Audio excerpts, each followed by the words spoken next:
If you were to explain your life story in 60 seconds, how would you kind of break down your life? Oh man, in 60 seconds. Um, I would say that I come from an immigrant family who came from the Philippines. My grandpa had to jump a ship to get to Texas and bypass Border Patrol just to get us to San Mateo, California, where I was born and raised. Um, we grew up rough and tough. Definitely grew up, had a lot of hardships in life, evicted from the house, commuting hours back and forth just to get to school and to work, waking up at 3 in the morning every day. Um, but over time, the family and I stayed strong. We built, we grew, and my family's financial struggle was the reason why I decided to make a decision to put my full force into entrepreneurship and learn how to build a business and learn how to have skills to create an income because I wanted to be a multimillionaire for them. So that was my big drive growing up. And lo and behold, I learned those skills and I mastered those skills in the last 3 years. And personally, I never touched a million for myself, but I did touch a million in sales, working with other companies and building other people's businesses and scaling. So I did master those skills, but I will say this, God asked me to surrender everything and let go of all of my businesses, my dream of that. And it was a hard and sad surrender, but he transitioned me into another purpose. And that purpose is to become a professional fighter in boxing and use that as my mission to glorify his name. And I met Jesus in 2023. I always knew God all my life, but now I'm closer than him than ever before, and he leads my life. So that's where I am now. I'm 22 years old, and the journey's only begun. That's awesome. Why do you think God came into your life and kind of redirected you and changed your purpose? Is there anything that really stands out? Like, yeah, I guess do you think there was something like selfish about your original goals and like with the entrepreneurship and business, and you just think that that really wasn't what he had intended for you, and that's kind of what changed everything? Yeah, so it's super interesting because for me, I feel like God had me the entire way through, like since I was 3, 4 years old. He's kind of the guy who planted it in me that you can be whatever you want to be, and you can have that ambition, and you can work hard to get what you want. And he's the one I feel that planted that seed in me that said, "Hey, like this is what I want for you. I want you to, work toward these goals of building this business and know that you can take it as far as possible." And I wouldn't necessarily say I was doing it for the wrong reasons, but the way that I'll explain it to you in timeline is, 9 or 10 years old, that's when I figured out like my parents were financially struggling, right? At the time. And middle school and high school, that's when I figured out that business owners exist and that they, I was watching YouTubers like PewDiePie making millions of dollars doing YouTube. So I was like, dude, this is possible. I was like, all right, like I want to be a YouTuber or something, whatever, business owner. And I remember like that clicked in me. So possibility right there, I had that at a young age, and I thank God for that. I'm very grateful for that. Um, but another thing, a part of the story is at age 14, he threw boxing into my life. And so the way that he did it was, dude, I was like 14 and I was in school, and for like some reason, I was just like, I kind of want to do boxing. And at first, I saw a gym that so happened to open down the street from my house. A couple days later, after I thought, just God placed it in my head, do boxing, right? And so I checked the gym, couldn't afford it at the time. And I'm like, all right, well, one day we'll do it. I still buy gloves, I still like spar with my friends just to like get through with it. I go to school. My mom wanted me to do a sport for school, and I'm supposed to get a physical checkup for every sport, right? Everyone got to do a physical exam. And I was telling the principal, I was like, I know I got to do a physical checkup. And I was thinking about doing volleyball because my brother did it. And I was like, I would love to do volleyball, but to be honest, like I really wish I could do boxing. I told that to my principal. And she looked at me, bro, she furrowed her eyebrows and she was like, just 2 days ago, we opened up there's like this gym that opened up, and we just got a police program that opened up that might include boxing. You work out at that gym once a week. Do you want to do that? It's free. I was just like, okay, all right, let's do it. And I signed up, dude, and I worked hard. We only showed up every Thursday. It was just exercise. And I worked hard, and the owner of the gym was like, if you guys keep showing up and you work this hard all the time, then what I'm gonna do is I'm gonna keep you guys in for free. I'm gonna make sure you can keep showing up, and I want you guys to be my first amateur fighters for my boxing gym. So that was all God's lining, dude. I Hmm. literally like I had no reason to be like I want to do boxing, and then a gym opens up, and a couple days later, and then the freaking school is like, "Hey, we have a free program for you," and keep this in mind, I'm already ambitious, right? So I look at that dream like, oh, I can be a business owner, millionaire that way. But then I saw this, and I was like, wait, I could be a professional fighter, and I was like, I could do that, and I can take that dream to the biggest level. And I started seeing how much money people make there. And money wasn't like the big thing for me. Obviously, I want to financially take care of my family, but it was still like the ability to, have a dream and a passion and make that dream a reality. That's the thing Hmm. that the message I feel like God wants me to spread for people. That's the message. So I had that at 14. And then COVID happened, right? COVID happened when I was like 15. So that kind of distinguished the ability to go to that gym and like keep training. And so, I had other priorities. I kept learning about business after that. So that's what took boxing away for a while. And then I told myself, I said, let me make a committed decision here. My committed decision is I'm going to go all in on business, and then I'll do boxing once I touch like a million as a business owner. And I gave myself the year of age 22, and I'm 22 now. And so it's interesting. I gave myself that when I was like 15 or 16. I said, this is what I'm going to do. And that's my timeline. And like I said, I still feel like it was always God just guiding me through it all and making sure the timing was in place. And it didn't happen the way I thought that it would, but it's happening the way that it's supposed to. And so it was always there. The surrender, though, I'll tell you guys, is it was a sad surrender letting go of my business during the time because I didn't get the dream that I wanted yet out of it, which was for me personally to make that income, right? The dream of like you could retire your parents and whatever. But the thing is, that's the answer for your question earlier of like, oh, was it for the right or wrong reasons? Because I started realizing to myself, by the point that I was at that age, or 2025, 2024, I realized my parents were already financially stable. They didn't need anything or want anything from me. Everyone is good. And my purpose and my drive, even though it was always guiding me through my whole life, it's like God just took it and started shifting it. So I started getting this internal conflict where I was like, why do like, I have this drive of helping them, like retiring them, but it's starting to dissipate. And I didn't know why. It's like losing a fire that you had for a decade. And that was hard to let go of. But I knew I had to. But if I kept trying to force it, I would get an outcome that I wouldn't be fulfilled in. So that's what I decided to do. It was so hard to like, let go of that fire, even though it was already dissipating. It was just hard to make that decision and say, you know what, just live and let God, like trust it, let it happen. And then also the ego around it, right? Like being that guy who everyone's seeing you year after year go up and up and up, but then you stall. And then even though you can keep going higher and higher and higher, you stop intentionally because that's not what God wanted you to do. And then having to let go of that ego and that version of myself where it's like, oh, I financially made it and I'm successful and this and that, right?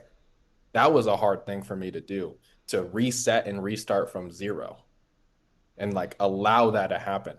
But once I got home back into the United States, because I was living in the Philippines last year, um, once I got back to the United States, that is once again, and we can get into that when God placed boxing back into my life and like made it apparent, like this is now your purpose again. This is your mission. And so I'm like now just full like gas down, no brakes. Like this is Hmm. going in life. So yeah. There's so much to break down right there. Um, but let's start from earlier on. So you said that your original coach, when you first started training, he mentioned that he wanted you guys to be his first amateur fighters. Did you end Yeah. up competing at all? Did you end up having any amateur fights when you were younger? Yeah, dude, it was so interesting because within 7 months, no, within 5 months, I had my first amateur fight and I lost that fight. And what was so interesting was we went through that whole 5 months of training, just training hard and working hard for it. And I just remember my coach telling me, he was like, you guys are on the elite level, like you guys are going to be there. And it made sense for me because I really understood the coordination, the mechanics, and also the IQ of the sport. Like I really do study the sport for what it is. So me seeing that and just knowing where I was at and just understanding it, the point of, all right, I'm at this level. I started at this age. There are people who start at age 10, 9, 5, and the progression that we have is good. Like we're there. Um, I had good progression. So I was really excited. And so within 5 months, I got my first fight. And in that fight, it was my first fight experience, right? Sparring's not the same as fighting Hmm. because when you're sparring, it's a gym environment, but when you're fighting, there's people who have drinks, you're performing in front of a stage, everyone's yelling for you to get knocked out, everyone's rooting for the families are there rooting for the opposite side. And you're on a gym stage that's elevated, so you're above everybody. And so I wasn't like I was trained for the sparring, but I wasn't trained for the moment. And so that is where I learned a lesson there because I got in that ring and I got tired. I remember I got tired because the overwhelming and the misproper breathing. I just lost the conditioning around round 2 and 3. Um, Held my own. I've still yet to be friggin' knocked out. So pray to the Lord that don't happen. Um, and so, yeah, I mean, it was a really good first experience and something that I really enjoyed. And I'm glad I lost the first fight. Because when you lose the first fight, it really humbles you to make sure you work even harder because you never want to experience that ever again. Right. So I was grateful for that. What's crazy is this. We had a rematch. So I'm ready for the rematch, right? And this rematch happens 2 months later. I'm training as hard as possible for that rematch. And no disrespect, but this is just my story. No disrespect to my coach. I'm asking him, I'm like, let's get some sparring. Let's get some sparring. Let's get some sparring. I'm ready for this. And that entire 2 month period, I had zero sparring. So I was just training, training, training for getting in shape, but I didn't get trained to start fighting again. I lost the second fight rematch. I was like, dude. Damn. And that didn't like hurt my soul. I mean, but the thing was like that was the first time where I had not just my family there, but like my friends there. Because I'm confident. I'm still delusionally confident. I still have that ambition and that drive. But like I said, I didn't train for the moment. So I'm glad I had those first two fights because in those first two fights, it like made me understand like these are the things that fighters may not be thinking about that might take them even longer to learn through their experience. But for me, those two fights taught me a lot. And so once I learned that and I kind of had those lessons, that's when COVID hit. And, in between those years, from age 16 to like this age of 22, I did go back into the gym like 3 different times, but still I chose business. That's why I stopped. But I still trained hard those times. I still got sparring. I still leveled up. I still studied the sport from the age of 14 the entire time until this age now. And then I had a fight again when I was 21 last year on 30 days of training. 30, I came back, I was like, all right, Philippines, let's train. And he's like, want to fight? I was like, sure. And then 30 days, bro. And then my opponent, this is a great story. My opponent, this guy, I'm like praying to Jesus, and I'm like, all right, like, just take care of me and my opponent for this fight, and make sure my opponent's just not evil, because they're evil people. My opponent's the only guy, bro, that brings his two pastors to the fight. Only one. And then I'm like talking to my opponent. I meet him, dude. Uh, I thought I would weigh in at 140 pounds, and I ended up weighing in at 135 pounds, which is crazy because I'm a tall guy, so I was lengthy and skinny. He weighs in at 143 pounds. That's a big difference, right? So we weigh in. I tell him I believe in Jesus. He's like, dude, I believe in Jesus too. And then we had that conversation. We end up praying for each other before our fight. Like we had a little circle with his pastors. We pray for each other. We know that in the ring we're warriors, but outside we're brothers. And I remember like that experience was just so valuable because now I'm stepping in, knowing my first two fight experiences, having all the sparring that I have now, and then also all of 2024 and 2025, I'm a business owner, right? So I practice being in front of stages all the time. I'm always speaking in front of stages, talking to people, 50, 60, 100 people consistently every week. So me in front of hundreds of people now just does is like I know how to be a performer there. I know how to stand comfortable in that. So now all this experience is kicking in and I'm understanding like God had me. And so I punched this dude's guard in the first round and it's nothing. It does nothing. I'm like, all right, 2 years of fitness, 30 days of training, let's beat him on experience. And we won the fight.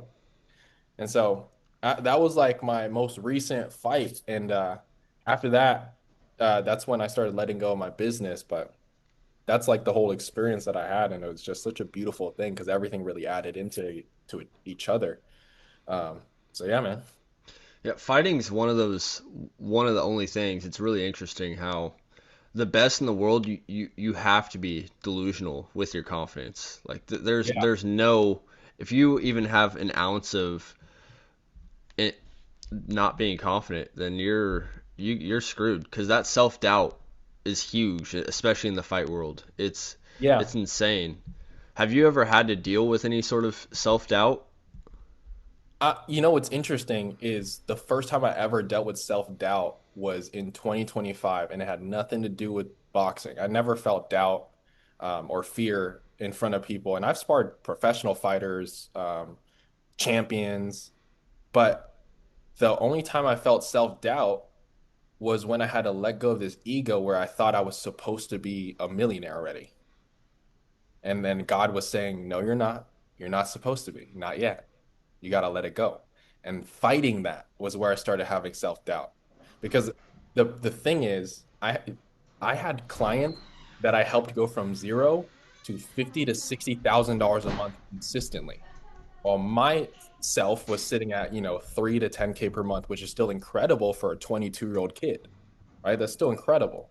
But I had that, coveting, that comparison between me and that person where I was like, why are my clients all winning? Why is everyone doing 10, 20, 30, $50,000 and I'm not there? And I knew why, but that was the thing where I started like, getting more self-doubt for the first time in my life.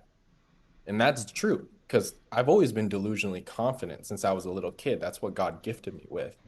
I like how I say it's delusional, but it's more like optimistic. I'm very Hmm. opportunist. Like that's more, it's like someone's gonna say you can't, and I'm gonna say, yeah, you can, dude. And I believe everybody can. That's like I'm gonna be that guy.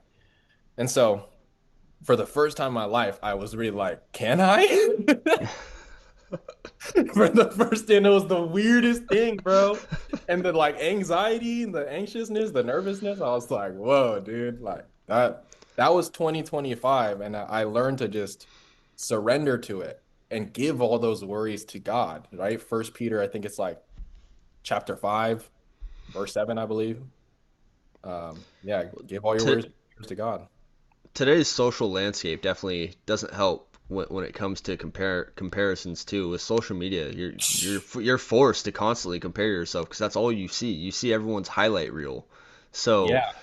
I've struggled with that immensely throughout my life, just looking at all these young guys in their early 20s driving Lambos and like Yeah. partying and like living this dream life, and like just as an 18-year-old fresh out of high school, it's like that's what I strived for and wanted to be.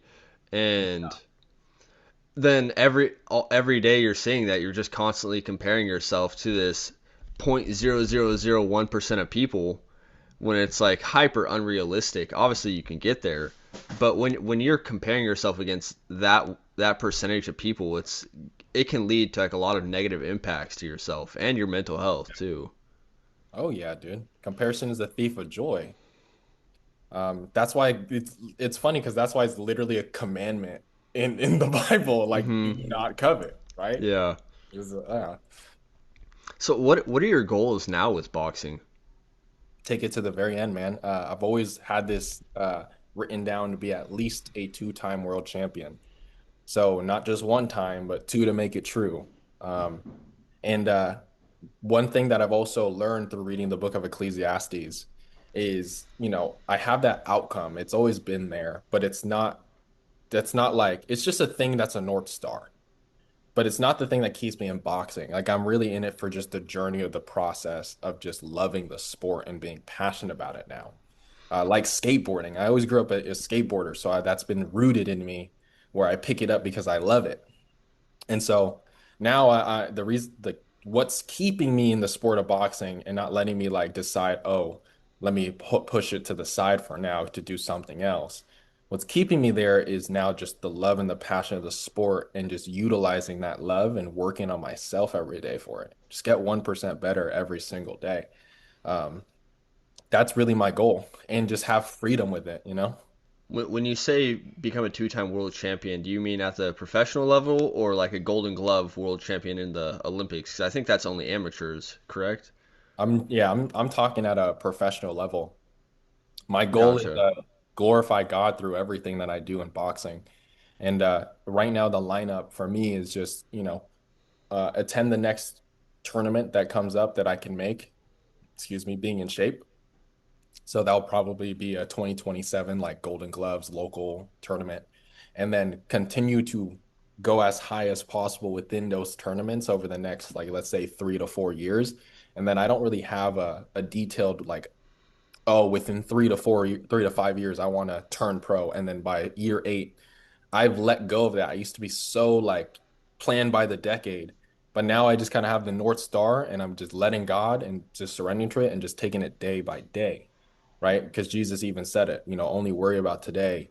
You don't need to worry about tomorrow, right? Hmm. Yeah, if you're constantly wrapped up in the future, I think it can almost delay you even more because Yeah. it almost causes you to procrastinate because you're constantly thinking about what's ahead instead of worrying about the present. And the present is Yeah. where you can actually take actionable steps to become the person who you want to become. Yeah, I agree with that. And I think like having a goal is just good to uh, backtrack and kind of reverse engineer how to get to where you want to get to. So I always like know that that's an important thing to have. Um, but I think the most important thing in terms of the book of Ecclesiastes is as long as you're finding satisfaction in the work that you do every day and you enjoy your food, you enjoy your drink, and you accept the lot that you have in life, um, then that's true meaning. That's true purpose. So I'm Hmm. just learning to settle into that as opposed to like trying to be so outcome based nowadays. Yeah. Yeah. No, it's one of those things of just enjoying the moment, like, Yeah, dude. and just being grateful for every day you have on this planet because you don't know when your last day is gonna come. Yeah, real. I've been What reading this. Oh, yeah, go ahead, man. I was gonna kind of change the topic, or well, I was gonna say, what is your weight class that you're fighting at? Yeah, Because you I said 140, but you weighed in at 135. Is there? So I yeah. know Garcia fights at 135. Tiafimo fought at 135. I don't know if he still is. I think he moved up. He's at 147 now. Yeah. There's a lot of greats. Um, Loma is my favorite fighter to watch with how technical he is.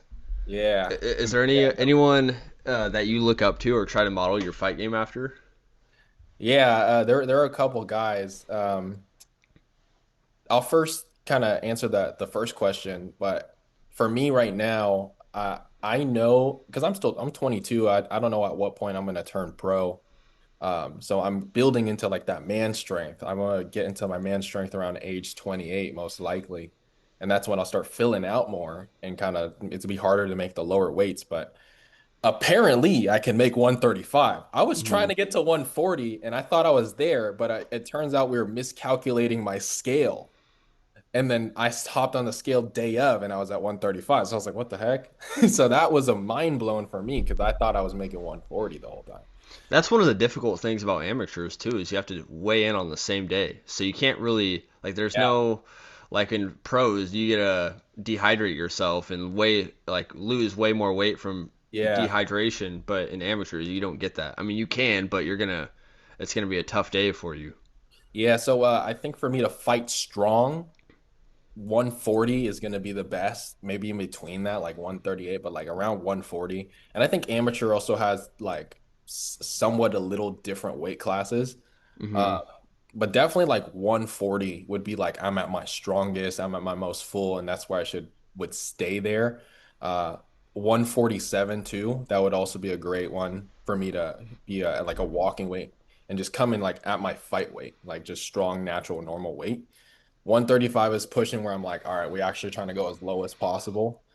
Um, and yeah, if turning pro, I see myself between 135 if I can still make the weight up to 147. And if I'm going to push for greatness, then I'll push for, 154. But 154 would be like my last most likely weight Hmm. class, unless I really train for the next weight class, like how Crawford did against Canelo.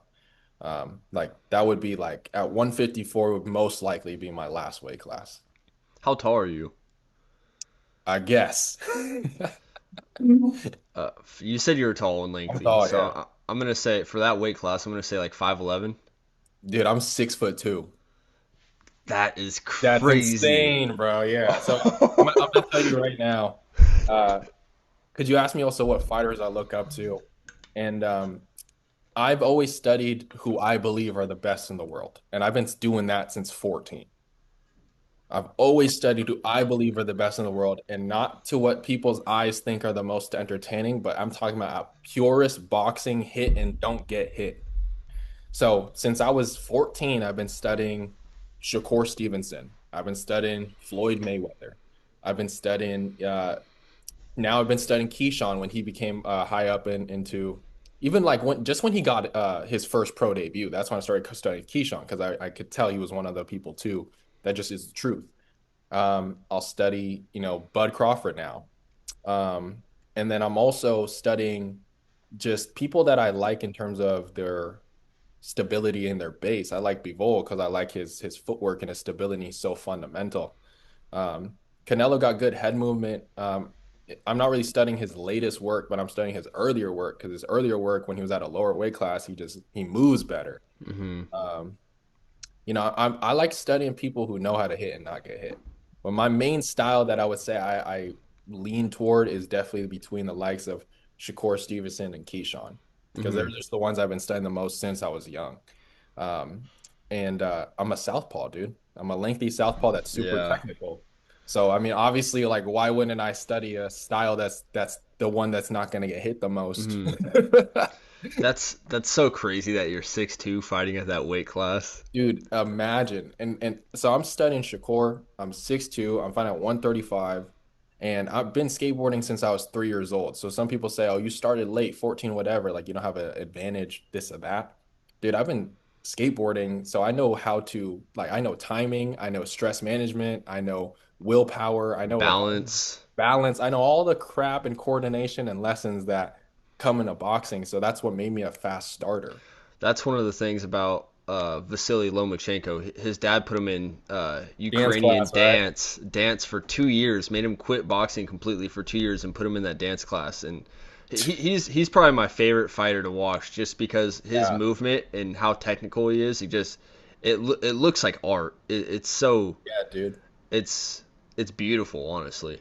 Yeah, Loma's great, man. And even Loma, like 135 he's 135 is greatness for him. The fact that he fought and he's campaigning at 135, because that's like him at 135 is me at 154. Hmm. Like that, like, he's fighting people that are 20 pounds heavier than him on fight night, but he knows he's great.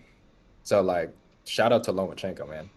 Do you have a high metabolism? Do you think that's why you're able to be at that weight class? Because Yeah, I'm yeah. about the same height. I'm 6'2.5", so pretty much damn near the same thing. But there's no way I could ever get that. Like I was weighed 160 in high school, and I'm 24 now, and I'm trying to gain weight though. Like I'm really focused on it. But right now I'm up Yeah. to about 185. So like, Yeah, I definitely do.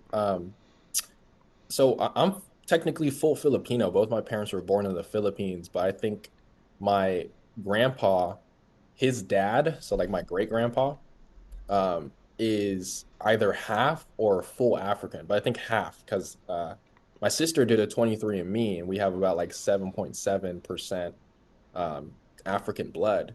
hmm. And so that's like a lot of people think I'm half black. Like a lot of people do when I tell them I'm Filipino. Hmm. And it's just because I have a very like I have a good, like, very strong, lengthy, fast metabolism, build, and like fast twitch. So I have like that like African build. And I got that from my grandpa. He's kind of built the same. So I think, yeah, that's where I get it from. Dude, I'm so excited to see you. Like that'll be awesome, Yeah, especially dude. if you get to that level, that pro level, and are able to compete on like the big stage. That would be Yeah. amazing. And it's so true. You're only 22 years old, so there's so much time for that to happen. Yeah. It's just sticking to the path and putting your head down and putting in the work. Yeah. Staying focused, and, prioritizing this, because before, like I mentioned, like business was in the back of my mind the whole time whenever I wanted to prioritize being a boxer. So I was 14, 15, being like, you can do business and boxing. But then I started more so realizing my personality is I'm all in or all out on one thing at a time. That's how I always am. What's That's usually how I work. Yeah. what's the comparison between boxing and business when it comes to like mental toughness and just everything? Because obviously to be successful in both, you have to have some sort of ability. Yeah. Yeah, that's an interesting question. It does translate for sure. It's the same thing like with skateboarding also translated to boxing really well and boxing translating to business. You just have to be the type of person to not just be like a hustler, um, but just that never give up mentality where you know that no matter what somebody throws at you, no matter what someone disagrees with you on, family, friends, any traumatic experience, whatever someone does to try to tear you down, you just got to be that type of person that doesn't accept that will and follows the will that either God has given you or your own, and just staying stubborn to that. I think that was one of the biggest things that carried me through business and boxing was how stubborn I am when it comes to something I love. So if someone's like, don't do this and don't do that, dude, they literally like I'm deflecting it out of the Hmm. way. So yeah, you just have to have that stubborn love mentality and that appreciation. And honestly, what I find important, people disagree with me, but I find that love and passion for what you do is also important. I personally believe that if you're going to continue building a business, um, I agree that you should love and enjoy the work that you're doing every day. Otherwise, you're just building something that doesn't fulfill you. And if you're going to do that, then you better have another purpose behind why you're going to do that. And for me, Hmm. you know, I actually enjoyed building my business. So that was there for me. And that's what kept me through. Um, and that stubborn discipline as well. Are you familiar with Chris Williamson? No, I don't think so, He actually. he's a podcast host. He hosts a show called The Modern Wisdom, and he just had a guest on today that I was watching, and the guest he had on Oh, was yeah.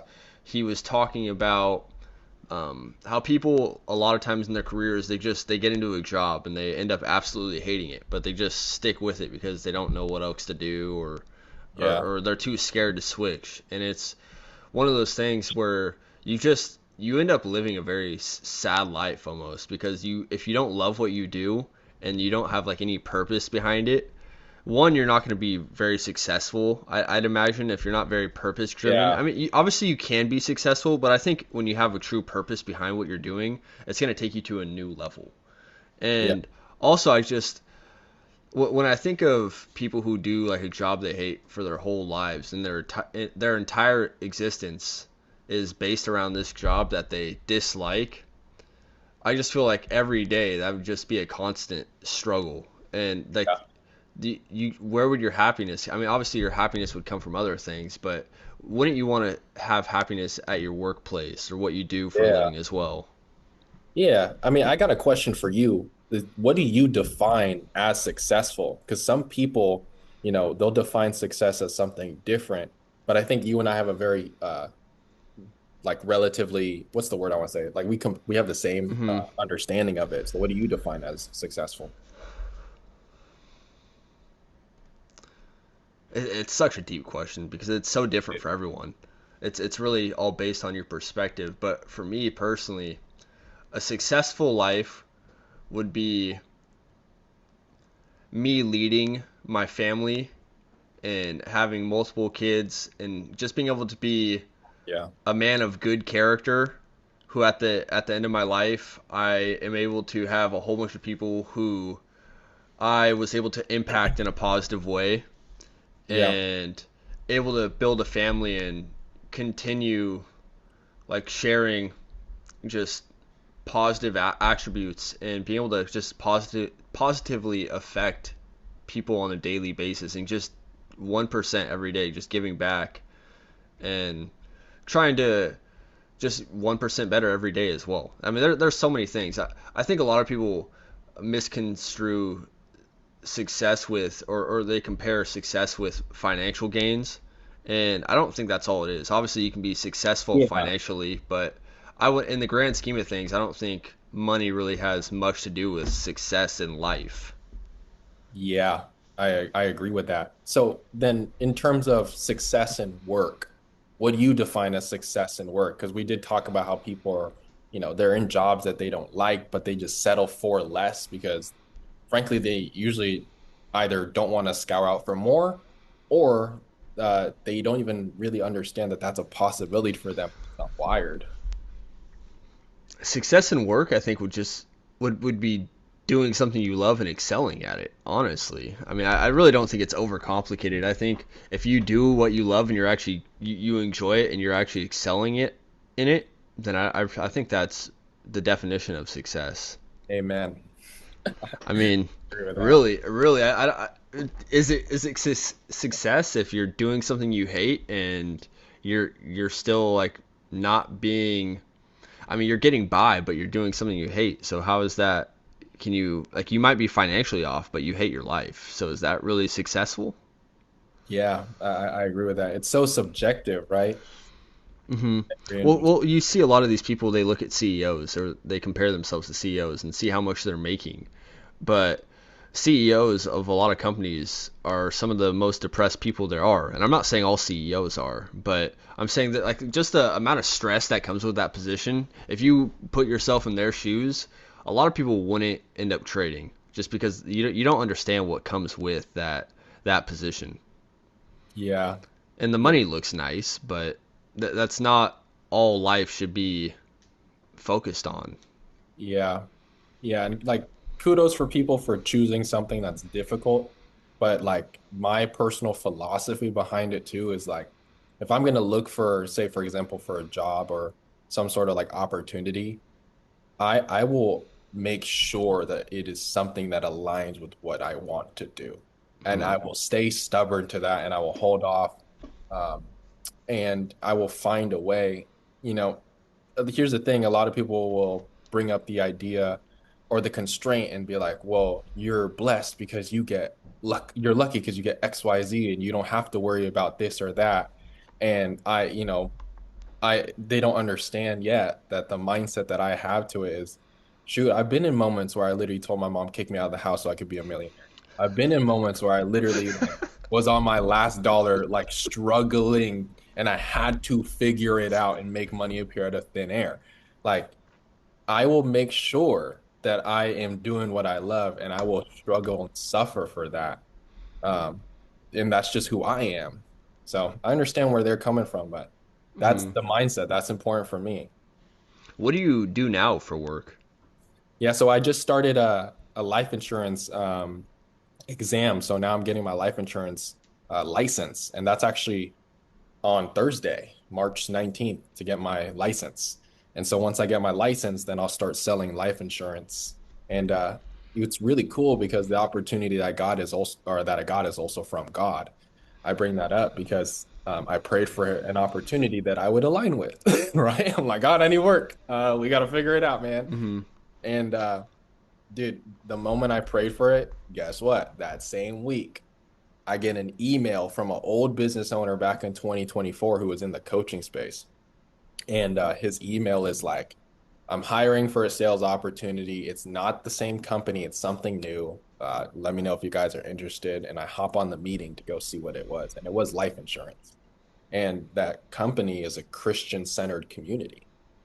So it's like, all right, everything was in alignment, but now God has placed me in an opportunity to where I can focus fully on boxing. My schedule can be flexible, but now I can go all in on making a good income in a Christ-centered company. So just such a blessing, bro. But that Yeah, that's also like awesome.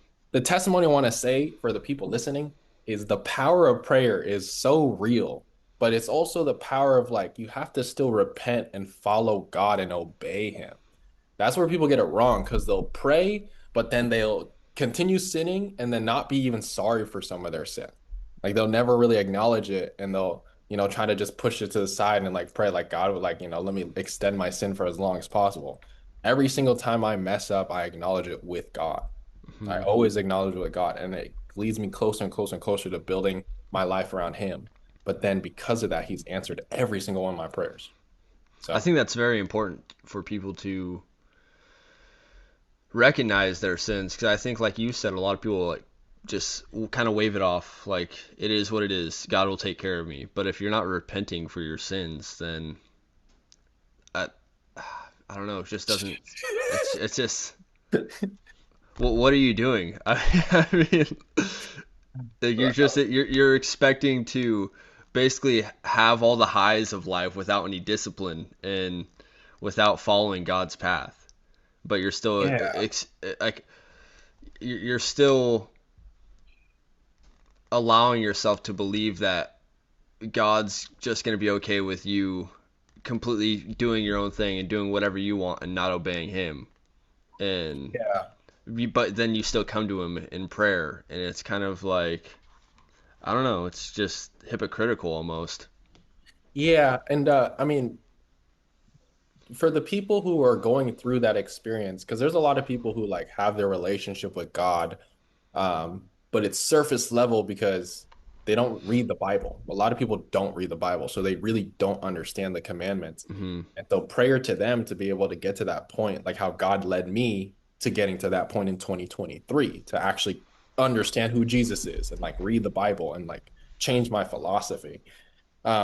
But I noticed a lot of people have the fear to do it because they know that when they do it, it requires change out of them. And they're afraid of that change because they're still in the lifestyle that they want to live. So they can do that and they'll change in the future and God will save them. Like this salvation is there if your faith is in Jesus Christ. Regardless, though, there's still a judgment day. So there's still going to be a day where you come in front of God and he's going to be like, I saw this, and this, and this, and this, and this. And he's going to judge everybody for everything.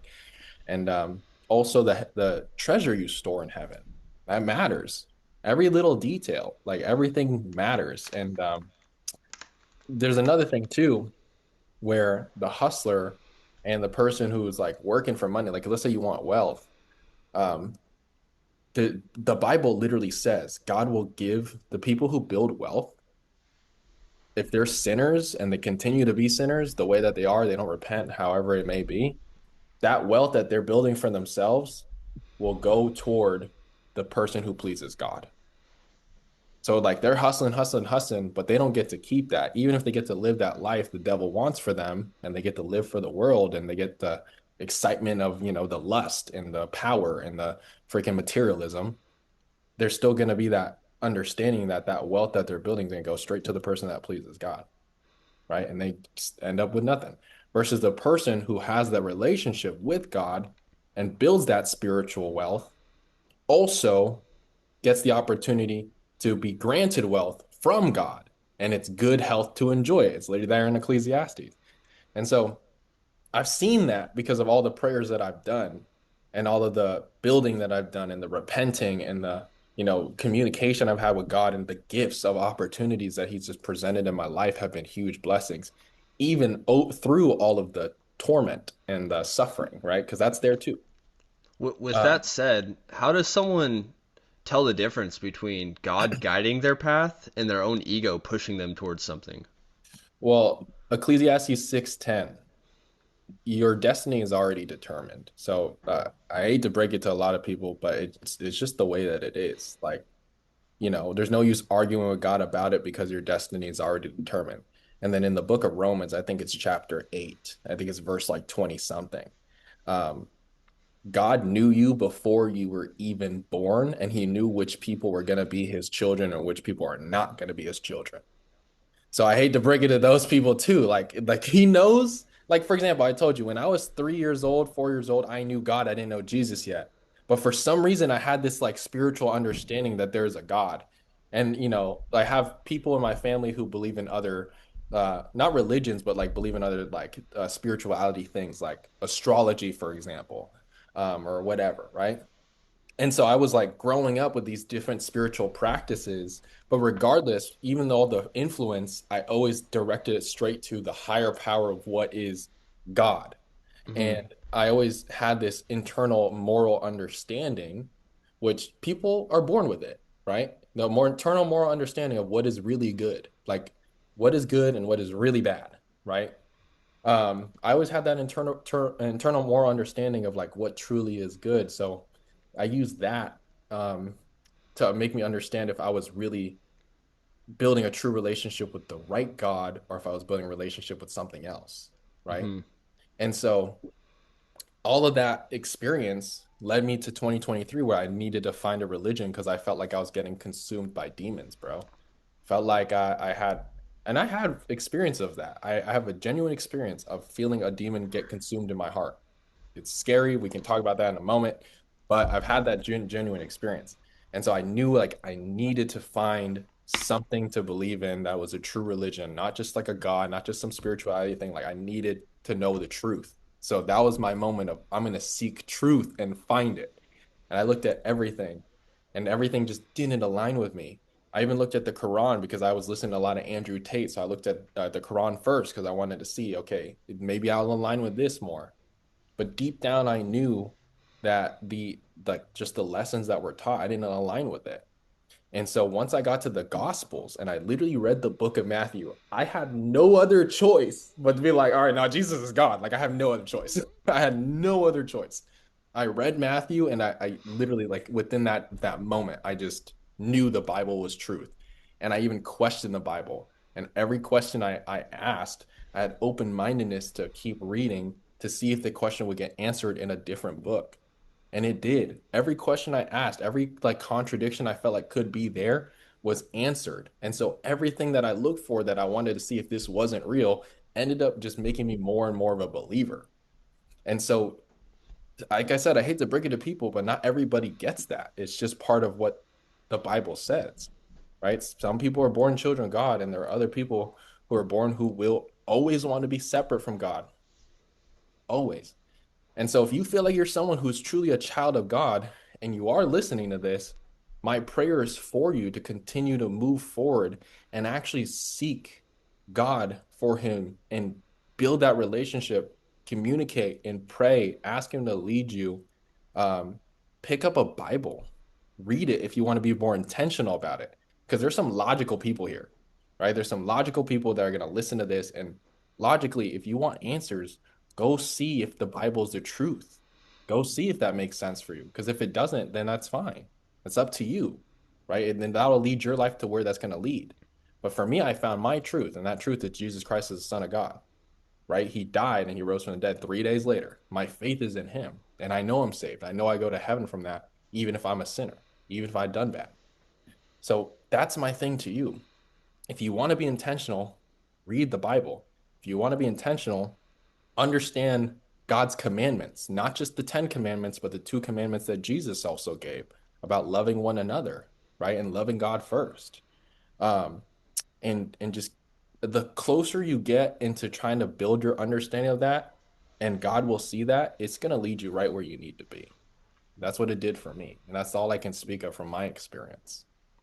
For the person who's never picked up a Bible and curiosity you just piqued, where would you recommend them start if they were to read one book from the Bible today? I would pick one of the four gospels. Either start with Matthew, Mark, Luke, or John. Have the open-mindedness to know if one book doesn't resonate with you yet, pick another book and see which one resonates with you the most. Because I'll give you an example. Oh, real quick too. Make sure you pick the right version because some people will pick the, King James version and they'll read Shakespeare and they're like, I can't do this. I can't do it. That was the That's so same way. it's so real. You just are trying to read something where they're talking like that, where it's just a completely different version of English, and you try and read it, and you're like, Fathom thee not. They like the Thou way or it's. die. I'm like, dude, I feel like I'm reading poetry, but I don't know what it means, and I don't know how to interpret it, and what am I even reading, dude? I'm so Dude, confused. I What does that know, even bro. mean? And even if you're reading a version written in like today's standard, it's already hard enough. And so Yeah, so trying to read it like that, it's like that's so funny. you're really complicating it for yourself as a beginner. Yeah, That, dude. I had to keep going back to the Bible multiple times because like I would the only one I knew was the King James version at first. So I always like open it and be like, dude, I can't do this. mhm. This is not it. And try reading the King James version, but then someone tells you to start on like, the two books that someone told me to start on was Genesis and John. And that makes sense. It makes Mhm. sense, right? But when I read Genesis, I was like, nah, this is Yeah. not like this doesn't make no sense. And That's then that's that's where I tried starting was Genesis. I was like, dude, when I first started, I was like, I'm just gonna read it front page to the last front page. to nah, I yeah. I read through Genesis. I was like, I gotta stop, dude. I can't read this right now. Like, I just, Yeah. where do I go from here? What is gonna? I can't. And then I kind of ended up doing the reverse and started reading from the back. And it actually like it was saying starting at the end actually almost like got me more into it than starting from the beginning, just because Yeah. it. I don't know. Genesis just threw me for a loop, and I was just kind of like, Yeah, as someone who dude. had never read anything from the Bible before, I was like, I don't know if I can get into this, dude. Yeah, especially for someone who's already skeptical, and then the Uh first huh. thing they read is like, okay, yeah, I can't do this. Like, so that's what I tried to do. It didn't work for me. And someone told me to read John, which makes sense, but even John wasn't my connect. So when I started reading John, I was like, this, like, I can't, this is not it for me either. And the person who advised me to read the Bible, which by the way, if it ain't me and it ain't him, then somebody in your life that God will send your way is gonna tell you to like get closer to Christianity or get closer to reading the Bible. Because that's what happened with me. So you're gonna end up doing it regardless. Um, and so, my family, like my grandpa, because he used to be Buddhist. He used to be from Catholic to Buddhist to Hinduism to Christianity. Yeah, It's a few yeah, jumps. a lot of jumps. And so, uh, once he got into Christianity, he kept telling me like, read the New Testament, read the New Testament. I had no idea what he meant. I was like, what does that mean? Hmm. What are the testaments? And once I, really decided, now let's say, for example, we're in 2023, and I realized the Quran wasn't for me. I realized all the other, religions weren't for me. And then I got to the Bible and I decided, like, I need to start for my own accord. I chose the book of Matthew, or let's just say God told me to do it. And I said, all right, this is the first book of the Gospels. They say, read, the New Testament. I'm starting on Matthew. And Matthew was fun for me because I'm a very like I'm I'm I'm a energetic and spiritual person, but I'm still technical about things. I like technical Hmm. stuff. So I like technically seeing, okay, what's the bloodline of Jesus? And that's where it started. It started out, this is a family of Jesus. This is his bloodline. And then we get to the stories of now, okay, this is what Jesus did. These are the miracles. This is what he performed. And it's very much like the most technical book that I've seen. This other than Luke. Luke is also a very like technical book. So I like reading those books because I'm like that type of person. So if you feel like you relate Hmm. to who I am, those books made sense for me. Um, Mark is a short summary of everything. So Mark is something you can read. Maybe it'll align with you. Uh, and John is definitely a good summary of everything, but it's the more spiritual. Like John is good to read when you've read Matthew already and Luke already. Like, Hmm. because John will just add more context to the other books because Jesus says more things in the book of John. But if that's what God tells you to read, you'll know it. So start on the Gospels, start there. And then once you get to the Gospels, start reading New Testament. And my recommendation is understand who's writing these books and why they wrote it. Read it Hmm. for the context that it's in. Because when I first read it, I read it like a damn tarot card. I was like, all right, God, tell me what to read today. All right, here. That's how I started, bro. All of 2024, I was reading it like that. And that realizing the more you read it is like that's not how the Bible is written. Hmm. So read it. My recommendation to everyone here: read it for the context of where it's being written, why it's being written, and who is writing that book. Um, and if you want to do deeper research, like I am, to be more techno about the historical data, do your outside research on YouTube. Like watch videos of people explaining like when the Bible was written and why. Because when you start doing that, that's when I started realizing, oh, there's a lot of truth to this, and there's a good like there's just too much evidence.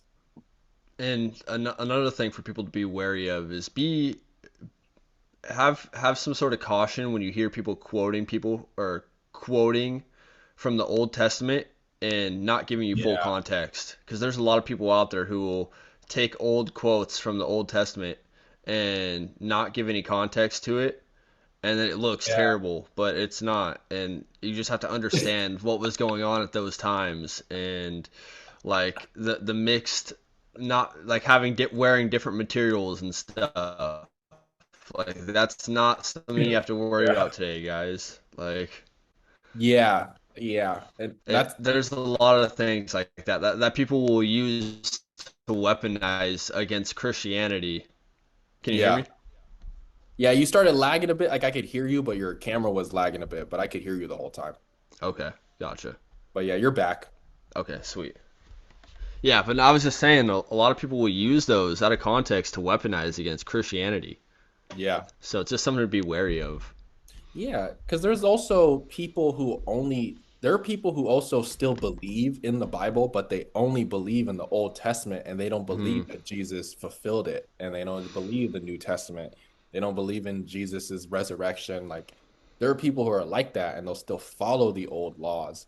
But when you read the context of the whole Bible, including the side where Jesus comes in the New Testament, you start to see why Jesus was there and what he truly fulfilled.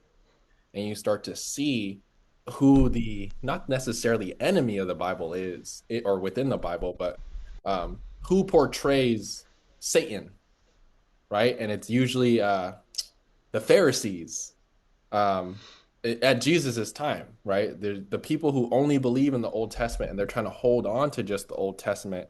That's not necessarily a bad thing, but Jesus was there to fulfill those laws, all the BS that you hear that we were not supposed to do. Jesus came down and he fulfilled those things through his death. And I want to say something real quick too, because a lot like this was a mind boggle for me, right? Because I was wondering, I was like, how does Jesus die for our sins? Like, how does that make any sense? But then you read the Old Testament and you start to see that for every one sin before Jesus's time, people had to slaughter an animal or a lamb, and they had to Hmm. sacrifice something for every one sin, even if it was accidental. So you look at that lady and you think she's cute or whatever, and you say something in your mind a little wrong. Guess what? You gotta kill an animal tonight, okay, bro? You gotta kill it tonight, all right?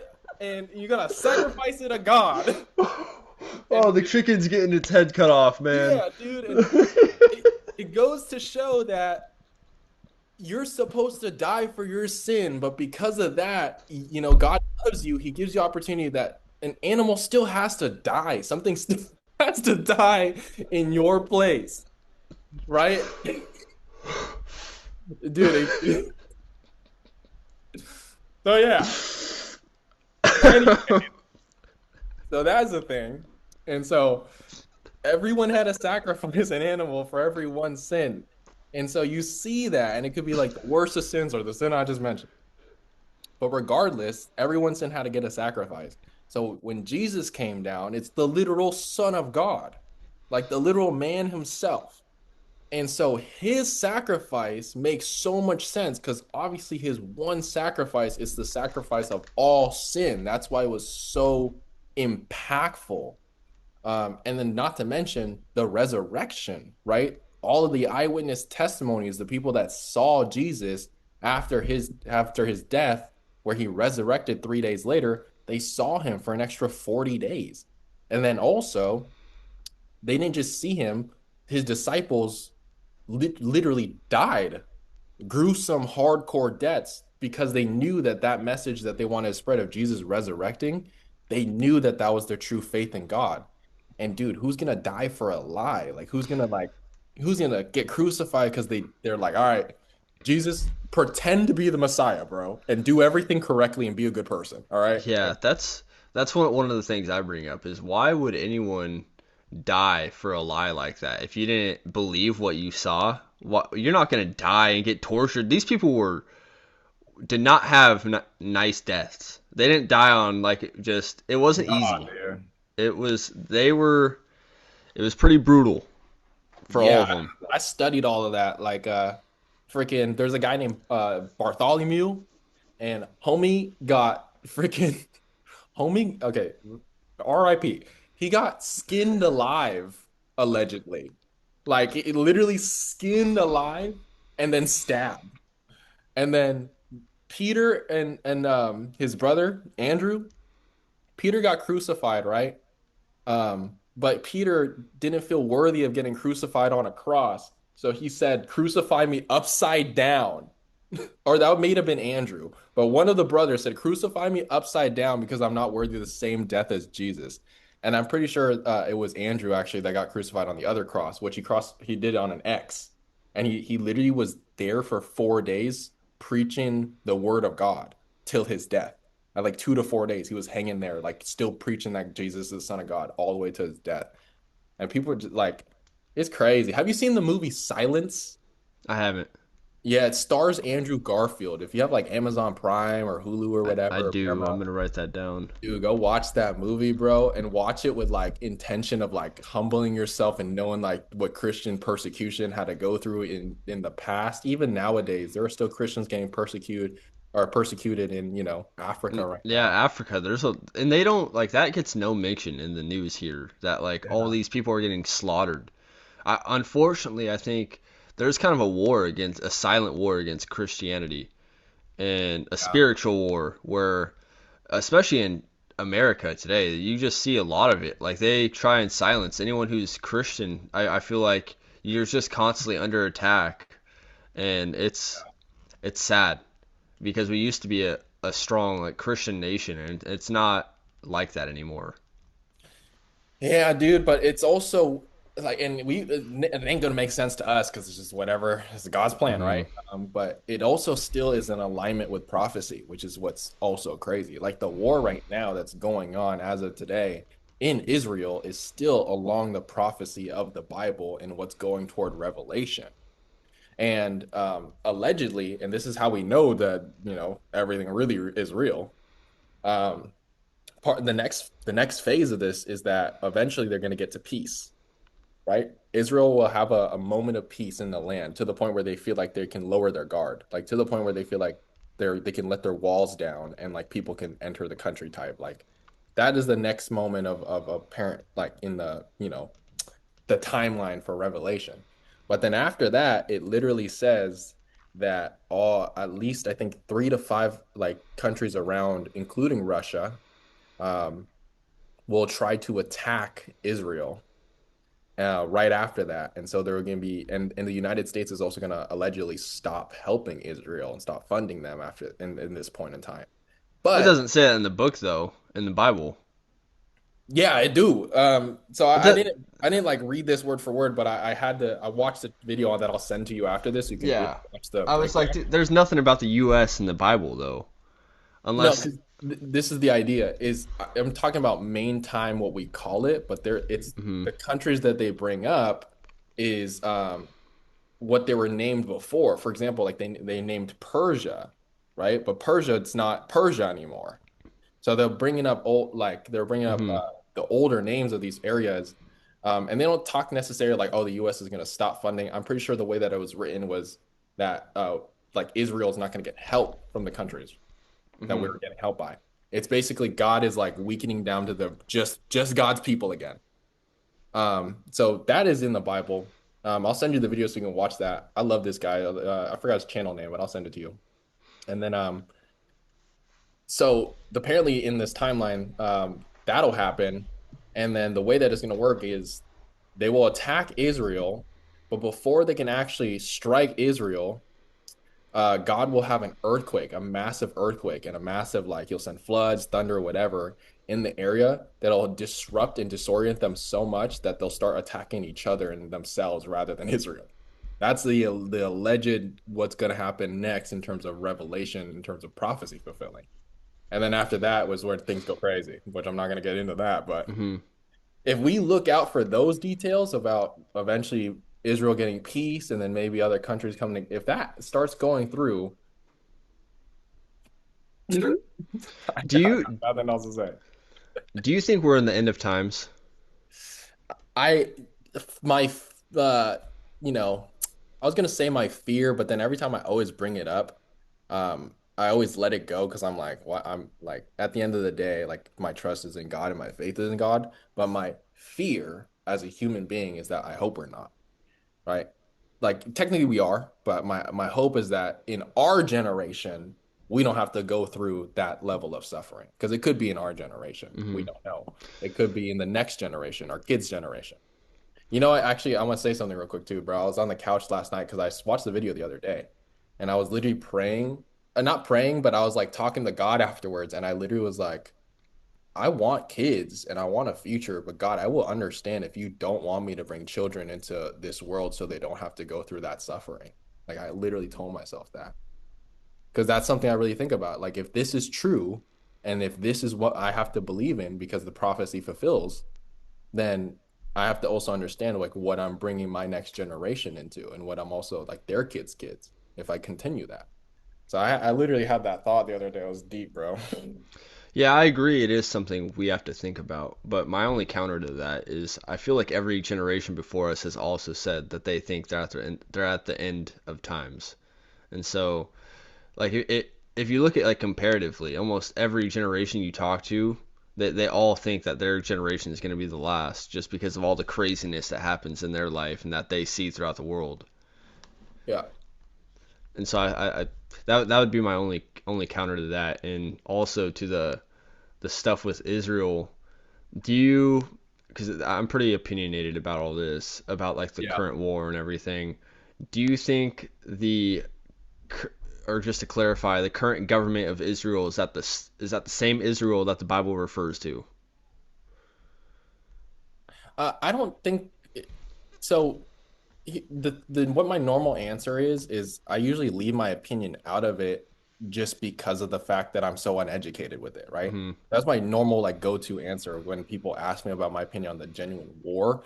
But since your question is more like biblical, I think it's less on the opinion of like the government of Israel, and it's more the opinion of the land and the people of Israel within that land. Because part of the prophecy in of itself um, is that the people would get their land back. And they literally did. And they literally Hmm. got a name stamped on it this time. Yeah, back So, after World War II, when yeah.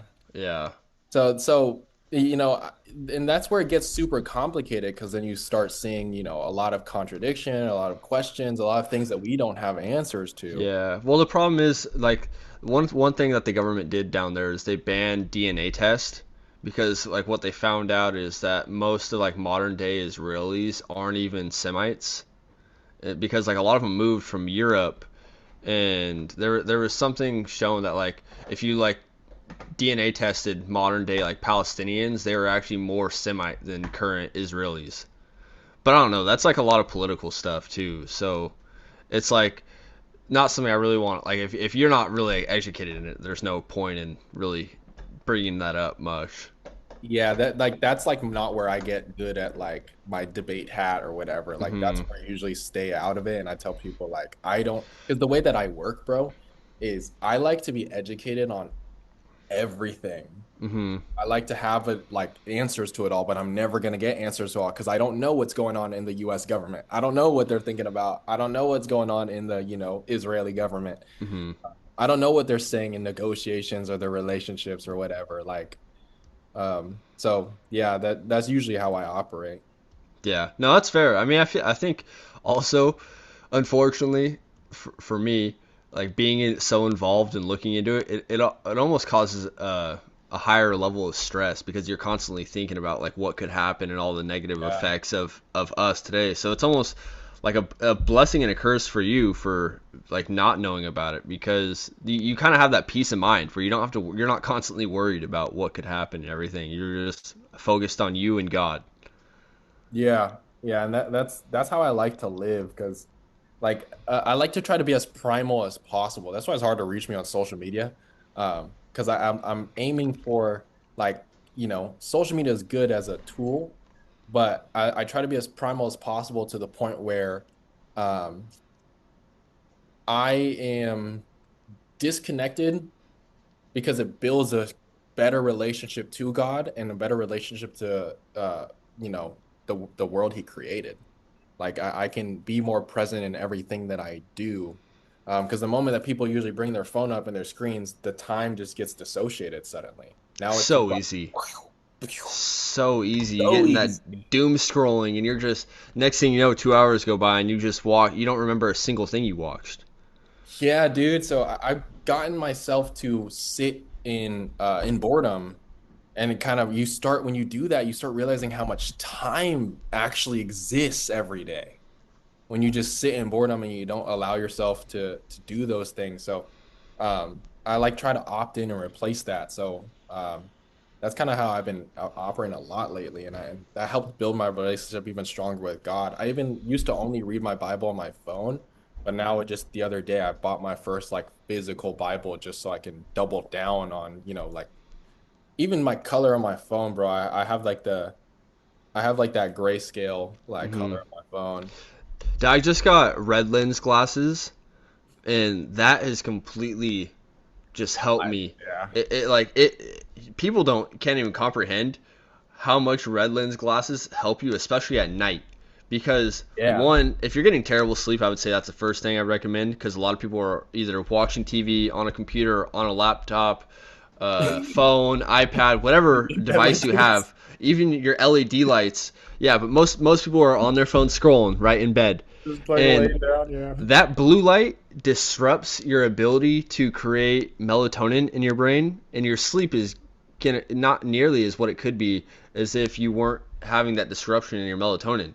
And so if you take Mhm. red lens glasses, that actually takes out the blue light completely. And this is one of the main things that I kind of got messed up and people don't realize is you have these blue light blocker glasses that are just clear glasses. They don't do anything. They literally do zero. You have to get red lens because the red lens is actually able to filter out that light. And Interesting. since I've got those at night, it like social media just looks so boring because there's not all the colors coming Yeah. in. And so and you probably noticed that because you have that filter on your phone screen where it's like less incentivized to scroll because it just doesn't it's not as appealing visually. So Yeah. when you have those glasses on, it does the same thing, and you might scroll for a few, and you're just like, dude, I don't even want to be on this. This is just not as fun. So Yeah. it helps with that, and it also just naturally helps with your sleep and melatonin production at night. So something I would recommend to people. Yeah, dude. You realize you also when you start to like get super aware to your actions every day when it comes to not like mainly even just social media and the dopamine of it, you realize how tempting Satan actually is because you start to get to the awareness of like what brings you to that app in the first place.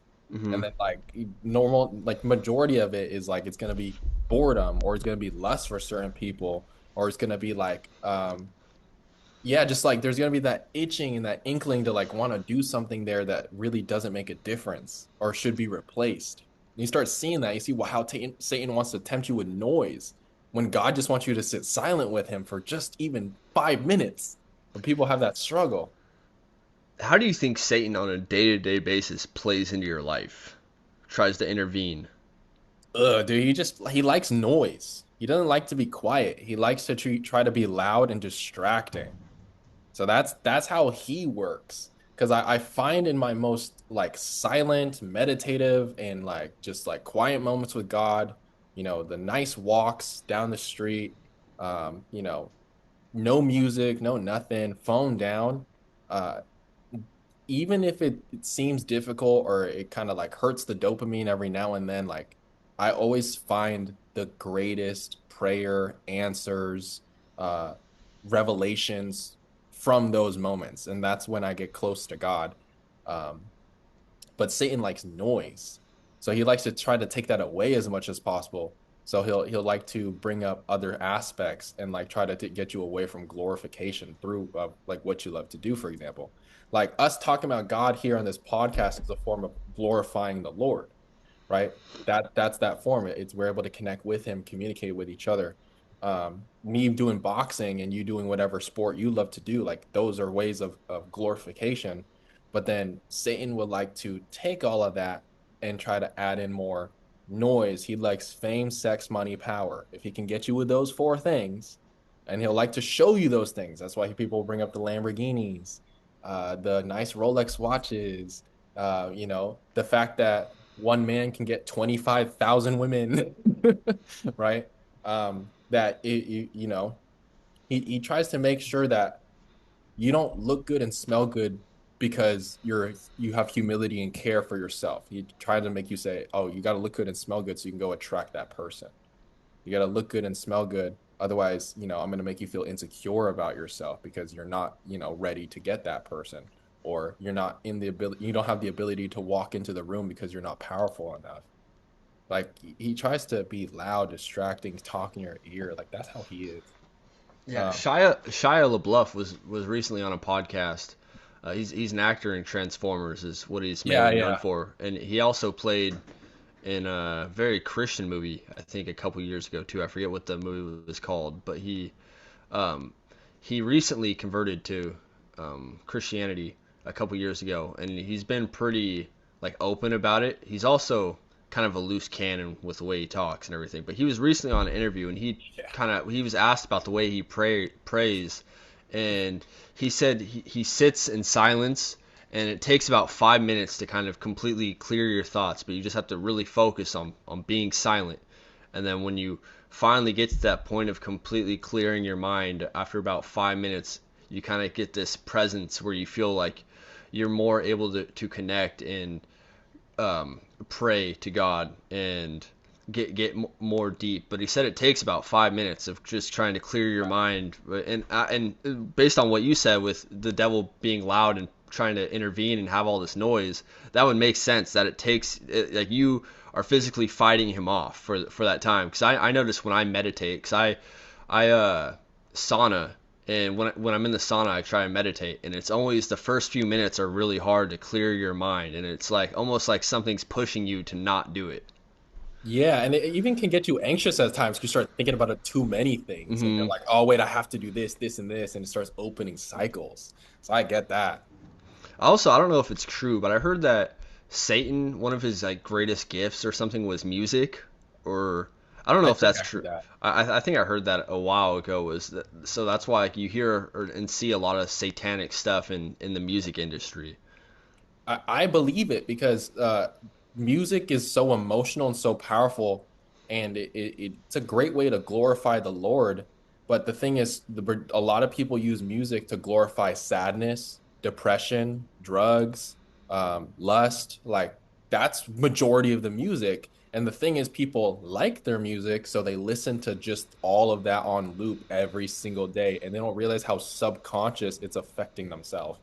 And Hmm. so I literally made a reel on this, and the reel was POV, you know, uh basically like Jesus tells you to delete all your playlists because you realize that it's inviting demons, because that's really the truth. And so now I still have all my songs in one playlist because it's the songs I grew up with. Um, but majority that I'm listening to is always going to be worship music. Like that's what I'm listening to in the car, driving, when I'm cleaning, when I'm doing some sort of like thing and I want to listen to music. It starts with worship music. And very rarely am I listening to like any like secular music now. Um, and if I do, then I understand how to disconnect from it. Hmm. But a lot of people, this is what they do, bro. They go to music for power. So they go to music when they're feeling sad. So they listen to their favorite sad song because it relates to them and what they're feeling. But I go to Jesus and I go to worship music when I feel low and sad. And that was a big change from learning how to repent over the years that I did. And it helps, bro. It helps. It really, Oh really. yeah.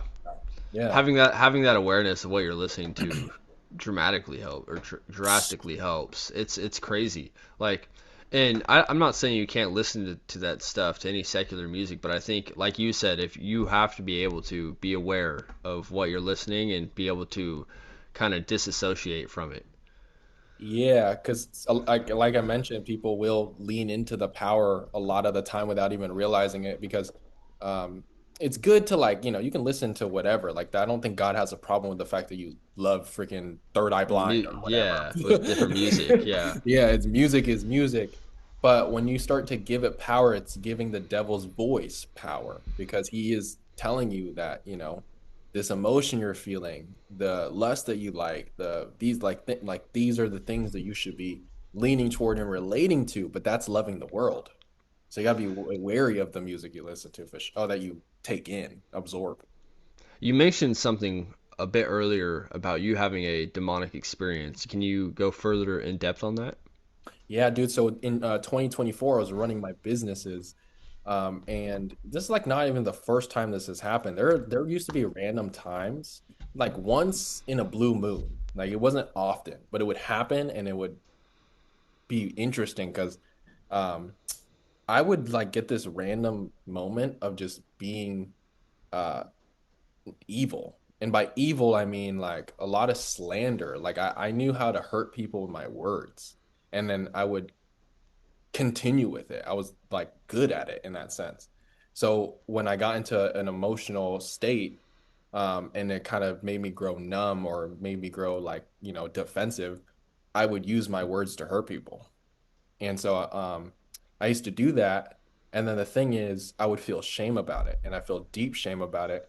But rather than, I guess, apologizing for it, the deep shame would make me kind of accept that and be like, this is who you are at this moment.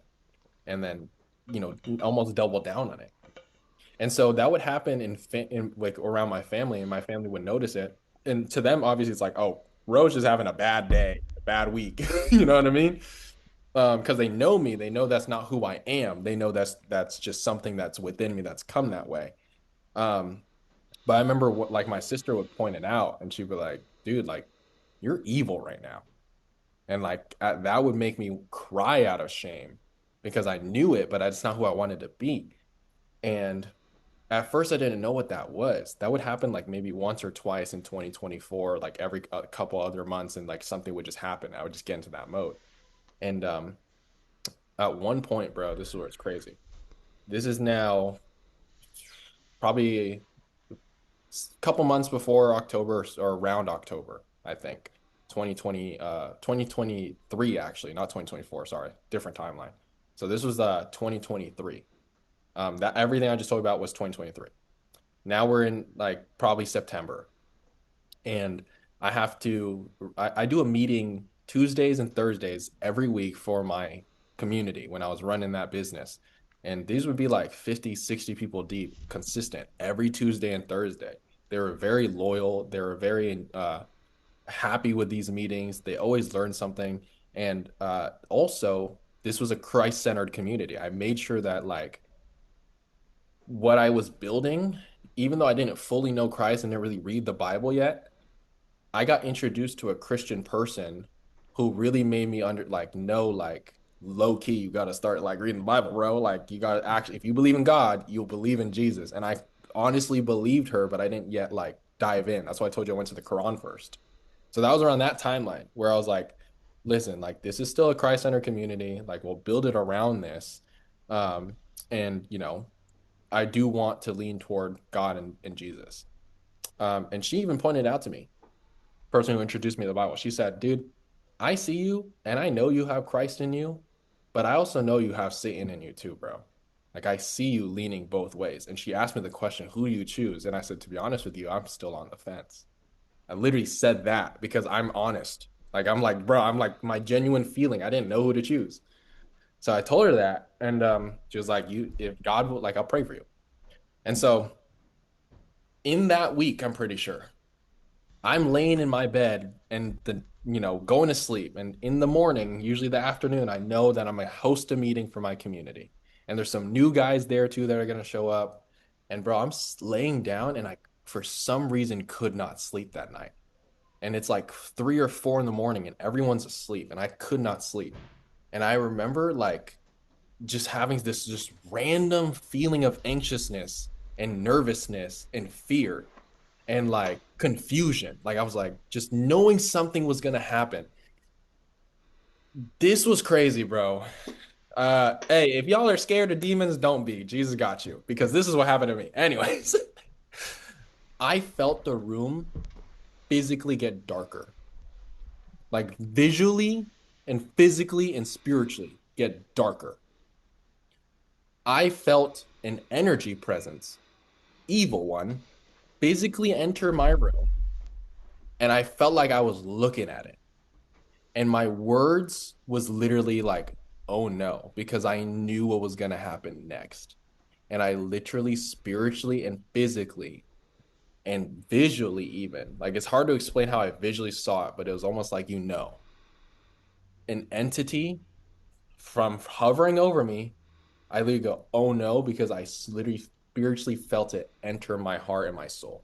Like I felt it go like drinking through a straw. Like you ever see like those visuals of like cartoons where they're like, slurping bubbles through the straw? Like that's what it felt like.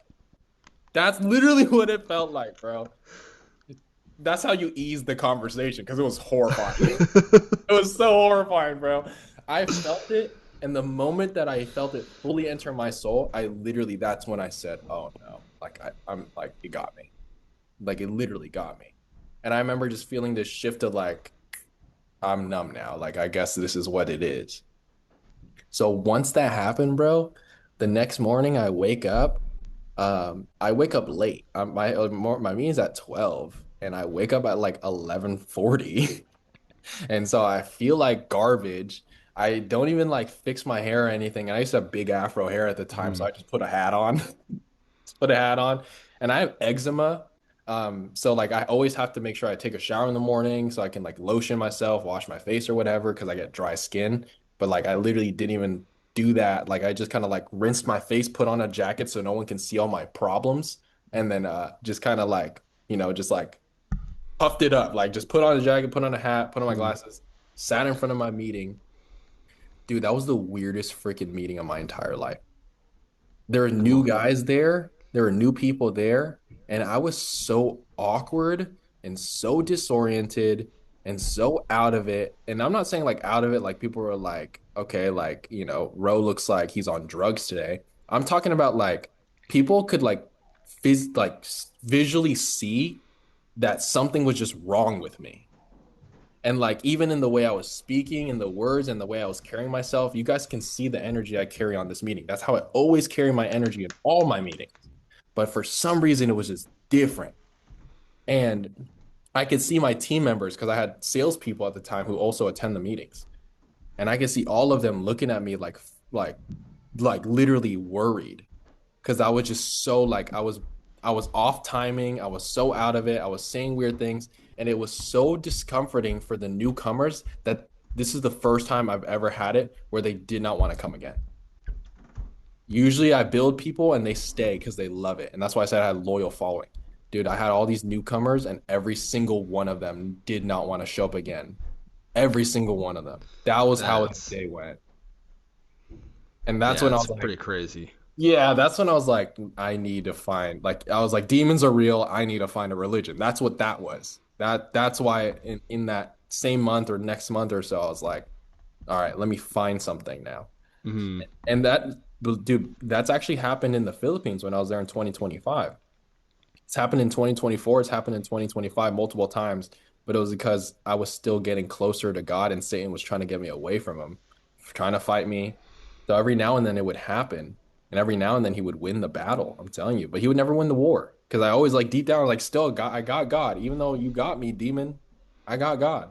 Hmm. So that happened like twice in 2025 when I was living alone. Like, or I felt like a freaking, not like when I say that, I haven't had the feeling of that demon enter me since 2023, like that feeling of it. Yeah. But I've had the disconnect from God and like the kind of the numbness feeling That's happened to me again multiple times where I just like was like, almost ready to speak against God and not believe in him. I've been to that point. Mm-hmm. I remember at one point, 2025, dude. Lost. I don't know. Can you hear me? I can Hold on one hear you. sec. Can you hear me? Come on now. Can't lose you forever, man. I can hear you. Yeah, I can hear you. Okay, there you go. There you go. I see you Yeah, now. yeah, yeah. Your Wi-Fi bar was kind of like tripping, but I can hear you the whole time. I just couldn't see. Okay, that's good. Yeah, I couldn't hear or see you for a second, All right. but Yeah. I heard everything where you ended right there though. Yeah. So Yeah, it was just crazy, bro. Like that there's that just is that's insane, it dude. wasn't I there. mean, I can't imagine having that type of spiritual experience, like, and not a good spiritual experience either. Yeah, dude, it was crazy. It was crazy. It was. um, do you think success, well, financial success can pull you away from God? Maybe I'm not talking about you specifically, but just pull people away from God when they achieve some greater financial success. Short answer, yes. Personally, no. I think if God is the center of your life, then it's never going to happen. It's just not going to be the case. But a lot of people don't know how to operate with God being the center of their life because, like I mentioned before, they don't like the change that it comes with it. They don't like that I went through hell because I had to surrender my business to ground zero because I put God first. They don't want to go through that. I Um, think with money comes a lot of temptation though too, because just what you're able to access when you have a lot of money, there's a lot of negative things that can entice you. Like you said earlier, you listen to Andrew Tate a lot, and I used to listen to him a lot too, and just like you see like the life he's living and everything, and like a lot of that like is like tempting, but then you realize like that's not godly whatsoever. yeah. Like having all these beautiful women or just drinking and going out and partying and doing all this stuff. It's like it looks nice on the cover of it, but it's not, and I don't think that's really gonna lead into like a very happy life either. Like I just think about like ultimately happiness in my eyes comes down to having like one single person like as a wife and starting a family with that person. Like I can't imagine ever cheating on my partner. Like that just Or like playing it with like having multiple relationships with all these different women, like and just playing the game. Like I can't do that because it's not real. yeah, it just sounds so stressful too. Like and not like There's I just don't know. nothing to do. I'm a very like deep and intimate person, I'd say. And Yeah. so like having that deeper connection with one person is just that's what I look for. I don't need like a superficial relationship with some super hot girl who is like I'm not going to be able to talk to about anything real. Like Yeah, that just doesn't work. yeah, and so I don't know, but back to like the money thing, it's just I do think when you have a lot more money, there's just negative pathways that you can go down. It's easier to go down those negative pathways. I agree with that. It's definitely how you steward the money um, because in the book of Ecclesiastes it says it is good to receive wealth from God and it's the good health to enjoy it. And that's from the King Solomon, the Hmm. wisest, richest man in the Bible. So he literally had everything that you could ask for in terms of the earth. And so even he was like saying like it is good to have it and you want to multiply your money. You want to make smart investments. Like he's telling people to do that. Um, but then also in the Bible, it's going to say the love of money is the root of all evil. And a lot of people don't know the difference. They always, they will love money. I know people, I can't physically say that anymore. Hmm. I cannot physically say I love money. It just does not work for me. Well, Me saying it, but like agreeing with it. yeah, there was a video I saw you posted a while ago saying that you at one point made like $20,000 a month. Yeah. How did that affect your life, and what did life look like at that time, and what was it like to have that abundance of money? Yeah, dude, I was gluttonous with my money, bro. Um, like I'll put it into perspective. It didn't feel any different because you get desensitized when you consistently start like making sales or whatever. But the problem with that is like it's hard because business is business. So it's like I'm a intimate person too, but it was really hard for me to like mix the relationship I had with my people and trying to maintain it even if they could or couldn't afford my services because I wanted to help just everybody, but then I also was Hmm. trying to be like, oh, you have to be a business owner. So like and a lot of the time I would lean toward uh the opposite side, which is like, we take their money. If they can't afford it, we're done. You know what I mean? Like I would lean toward that, and it never really fully resonated with me. I didn't like that as that's why I kind of also didn't resonate with my business anymore as much. So that was a problem, right? Just one like how you have relationships with people. Um, Second thing too was I actually I had gluttonous moments with my money for sure because there are times where, for example, I remember the first month, right? I would buy like food out every single day, but not just for me, for my sales team, for my people. I would fly them out. I would do this and that. And then on top of that, make all the investments I'm making. Like I'm just spending money. And then one day I was wondering why I didn't feel fulfilled in my business. And I read the book of Haggai. And the book of Haggai's first sentence was, why are you living in luxurious houses while leaving my house, the Lord's house, in ruins? I was like, shoot. I was like, oh shoot. I Really was hit like, close to oh home, man. damn it. I was like, my bad. I was like, no wonder. So like that's what it feels like when you aren't stewarding it correctly. But there's also good abundance because I would also use it to serve people and like serve the church, or I also like would purchase things for people I didn't know, knowing that it would help them more than it would help me. So like I still made good decisions of giving to give, which is important as well. And also putting up security, like that was also still a smart thing. Like, um, but yeah, like that was really the main things. What else was part of the question? I guess one thing that kind of goes along with it was what is like the biggest skill like that got you to that point? Oh, dude, sales for sure. If I'm gonna tell anybody who actually wants to be like financially successful, learn one of three skills, if not all three. If you want to be like an entrepreneur, learn either product creation or offer creation, learn marketing and learn sales. But you High might, income skills, baby. yeah, but like really, you might not like all of them. I don't like marketing. I don't like marketing that much. I would rather partner with a marketer than be the marketer. But I do enjoy sales. I like communicating with people. So I Hmm. mastering that skill, that's the most important one in my opinion, because you don't need to build your own offer. Like you don't need to build your own product. And then you also don't need to do your own marketing. You could just be a sales guy for someone else who has that. Like I'm doing life insurance sales now, right? Hmm. So like I forever have that skill, which is why it's easy for me to get that opportunity. And you could still make six figures a year consistently.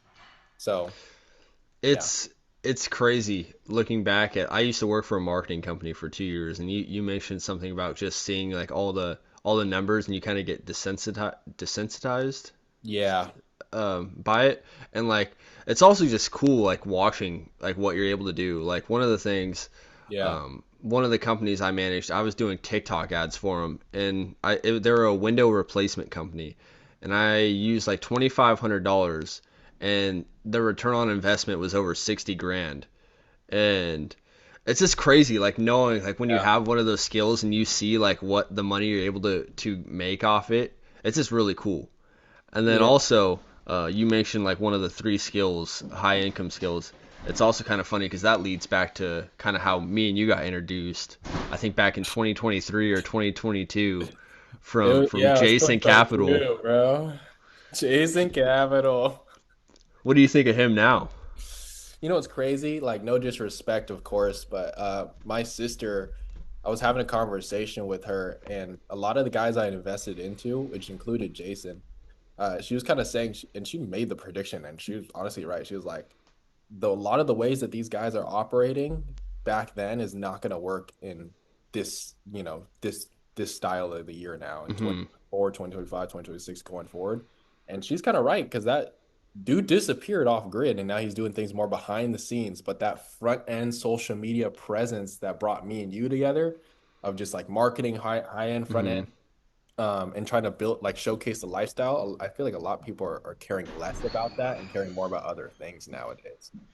Um, Yeah, well, I think what JC does now, like he is behind the scenes, but I think he owns like a major copywriting agency, that would and make I think he, sense.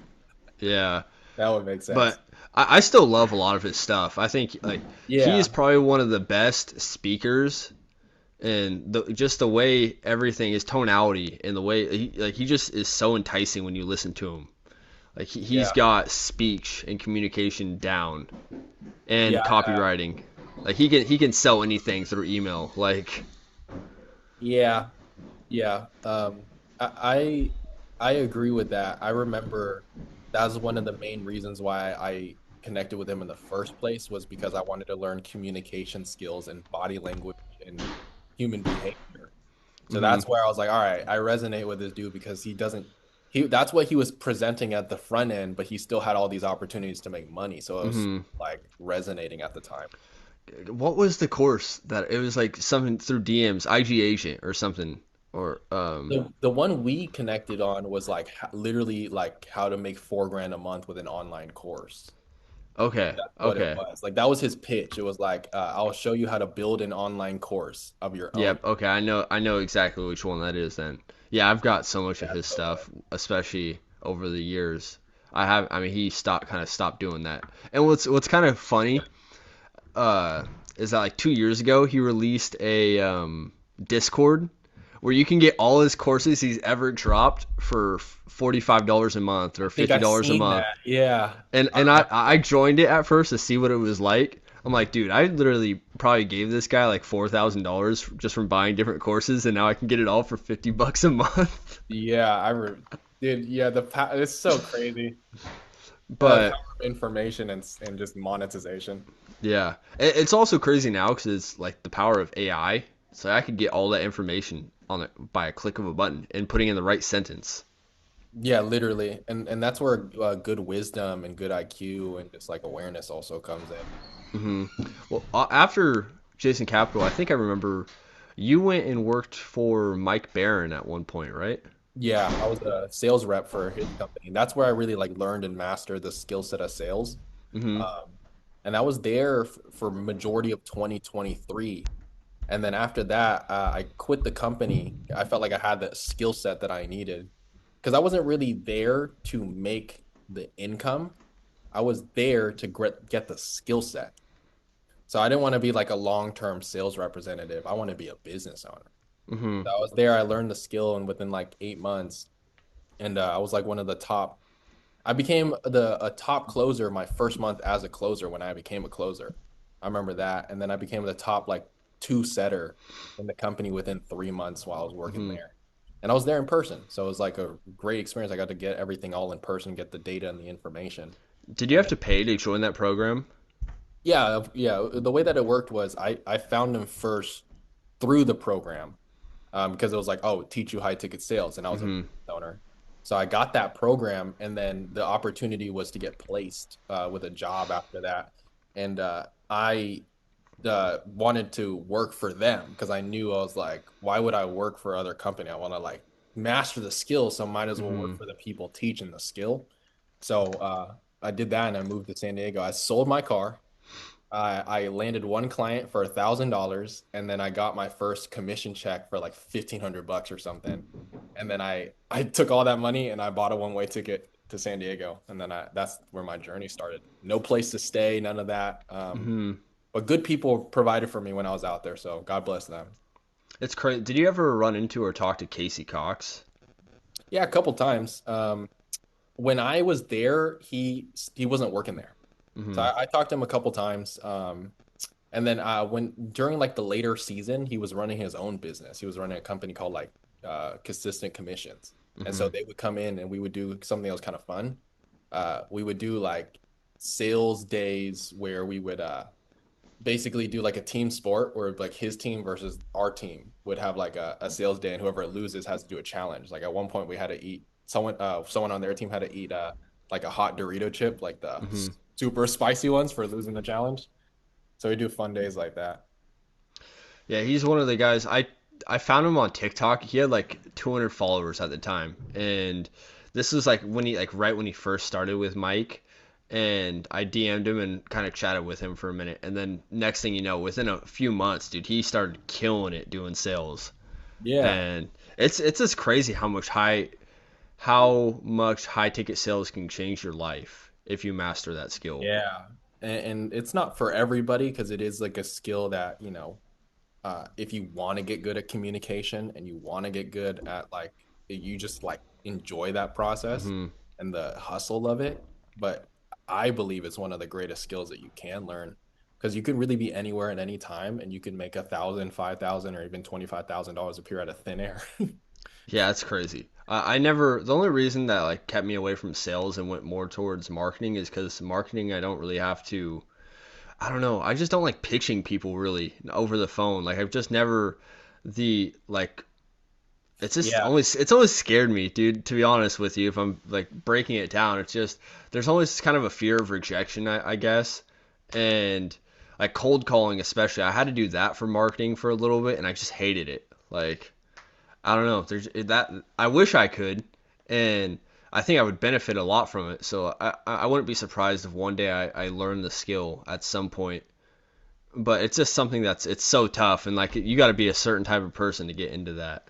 Yeah, you do have to be a certain type of person. Like, I would say if you're more of like you prefer uh being behind the scenes and like being in front of a, well, the way I want to say is like introverted behind the scenes and more so like, you don't want to have to pitch the money, but you still want to see how money grows. Marketing is a great way to go. It's a great way to go if you like just being on your laptop and just doing the administration work. Hmm. That's also a great one. I got a few more questions, so I'll probably, as long as you got some more time, about 20 Yeah. more minutes probably. Yeah, I'm good, bro. Um, was there ever a really low moment in your life where something it just like you might have felt any sort of depression or it's just really negative? There was just I mean we kind of already addressed this, a lack of self-belief. But what pulled you through that moment? Yeah, the one of the like most acknowledged low points of my life was when I was in the wrong relationship. Um, I was in a relationship when I was young, and this relationship was so we started at age 14. And that relationship lasted for 2 years, and then it was off for 2 years, and then it was back on for like 6 months. So I knew this person for about 5 years, but like in total time together, it was 2 years on and then off, and then another 6 months back. But in this relationship, it really molded me and it really built me into like understanding how much trust and faith I had in God. Because, dude, I remember going through so much agony and sadness and suffering because it's like you have this person that you know is going through a lot of trauma, a lot of sadness, a lot of suffering, a lot of XYZ, right? And so you have this there and you're in the relationship with them, but you're treating it like you are two instead, or not like you're two, you're treating it like you are one, right? You're treating it like marriage because Hmm. even if you're young, it's you and them against the world, right? So that's why God says one woman, but make sure she's the right woman. Make sure she's a godly woman.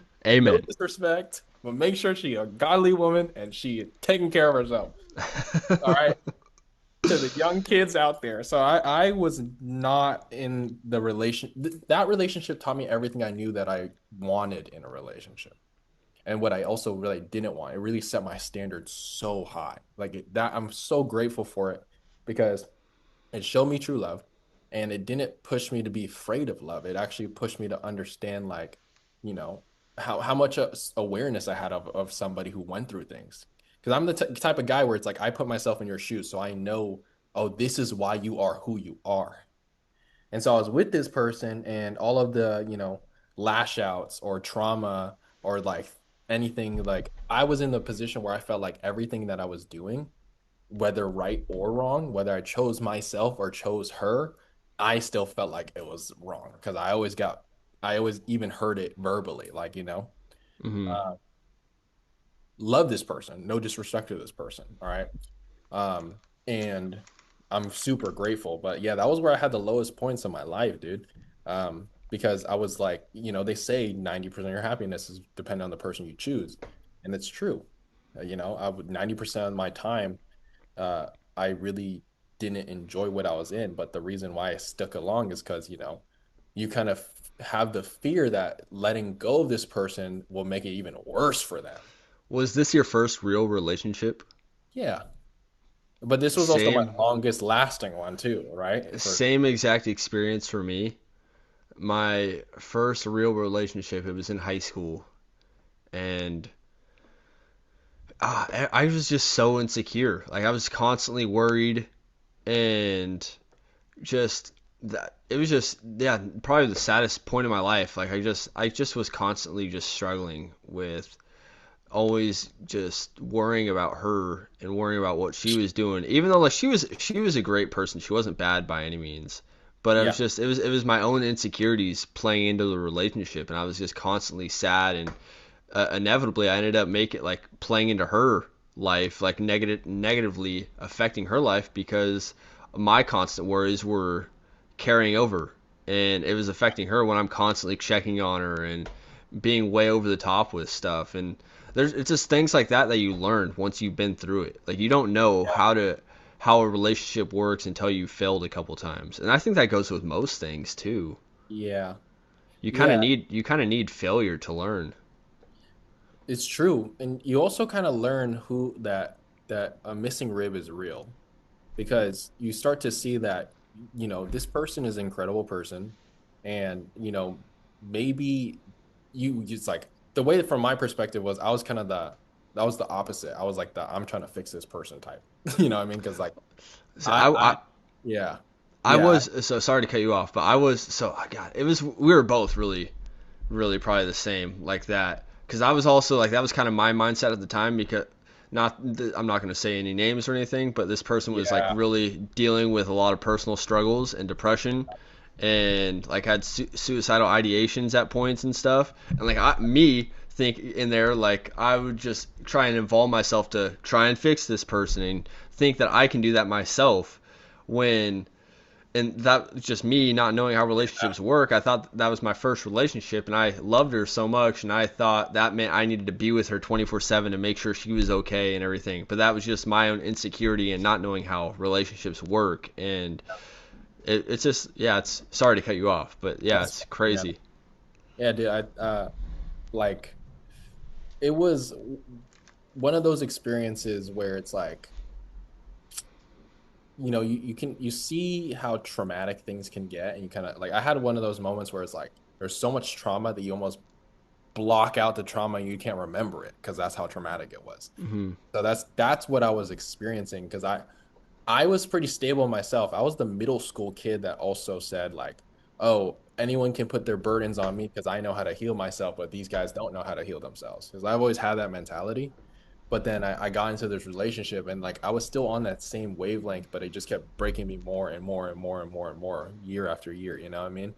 So I got to that point where it's like my cup was no longer full and I couldn't just sustain my cup was half full, but I would still give another half to help her cup. Like that's how I Hmm. felt.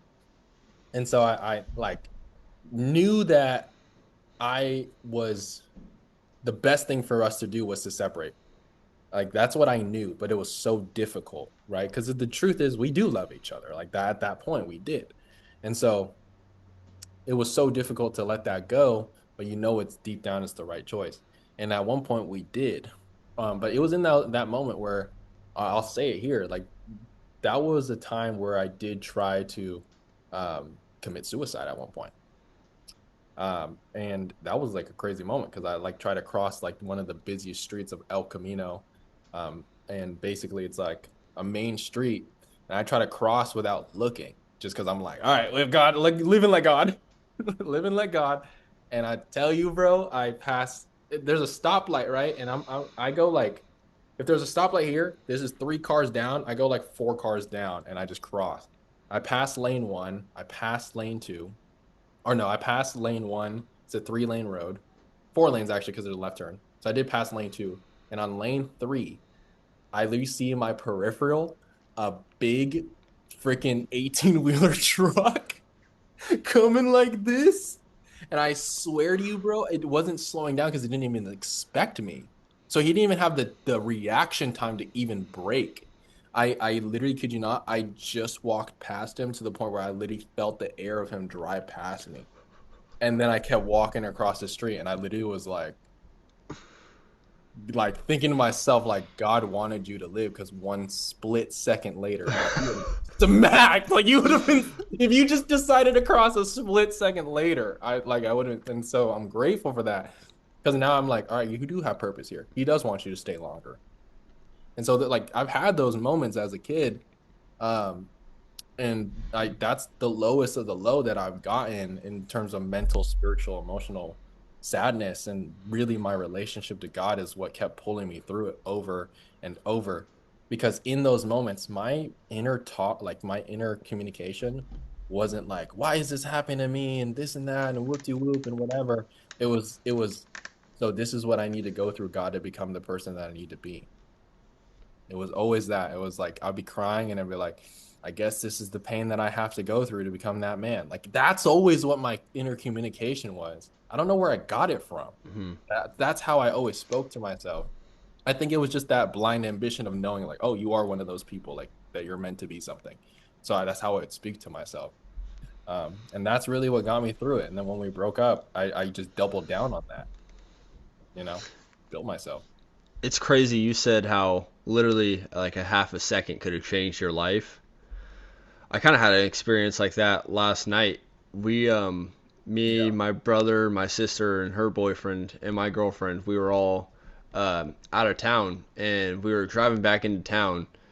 And as we're heading back, we see an ambulance come by, and I get home that night, and I'm on my phone reading the news, and that ambulance, like literally, if we would have left this place 2 minutes earlier, there was a car crash that happened, and people ended up dying in the car crash. And that ambulance we passed, the accident had happened like literally 2 minutes behind us, and we didn't see anything happen. So it was like one of the cars that we had just drove past ended up crashing into another car, and it's like just a matter of minutes. And like we could have witnessed something like super tragic, or we could have been a part of something super tragic.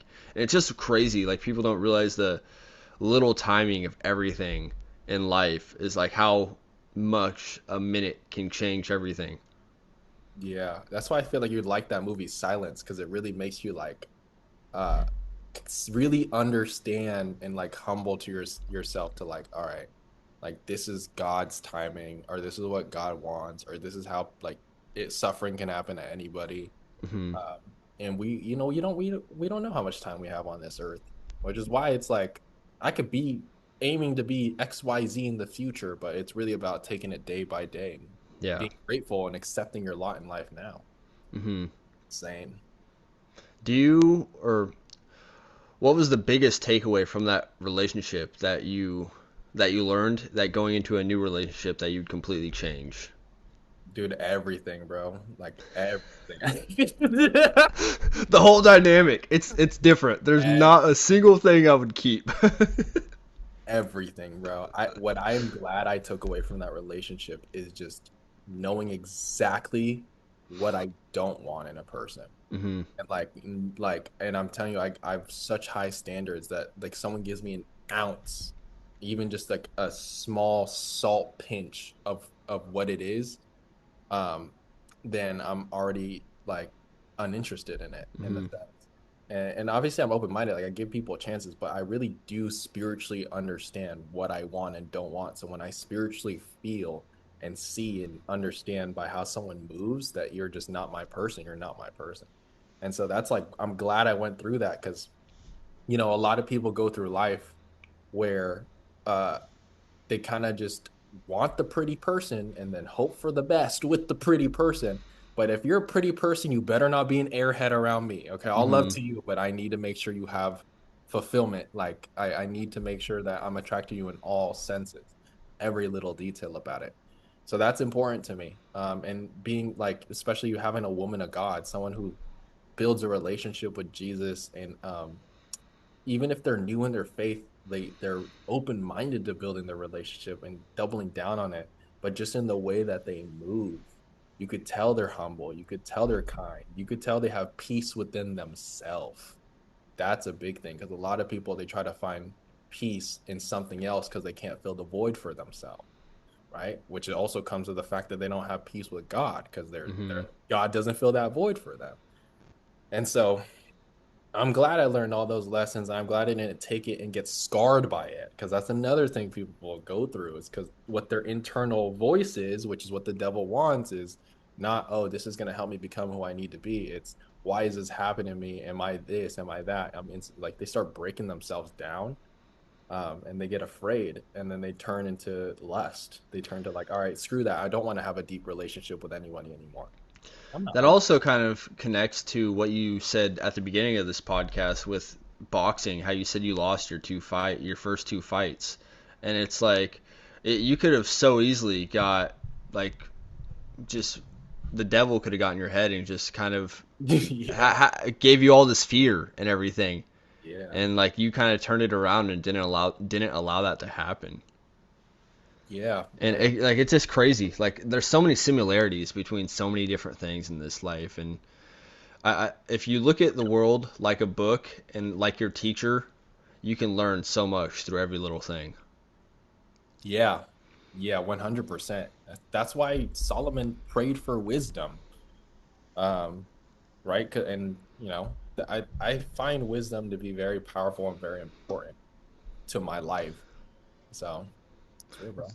Do you think most people fail due to lack of opportunity or lack of belief? Lack of belief.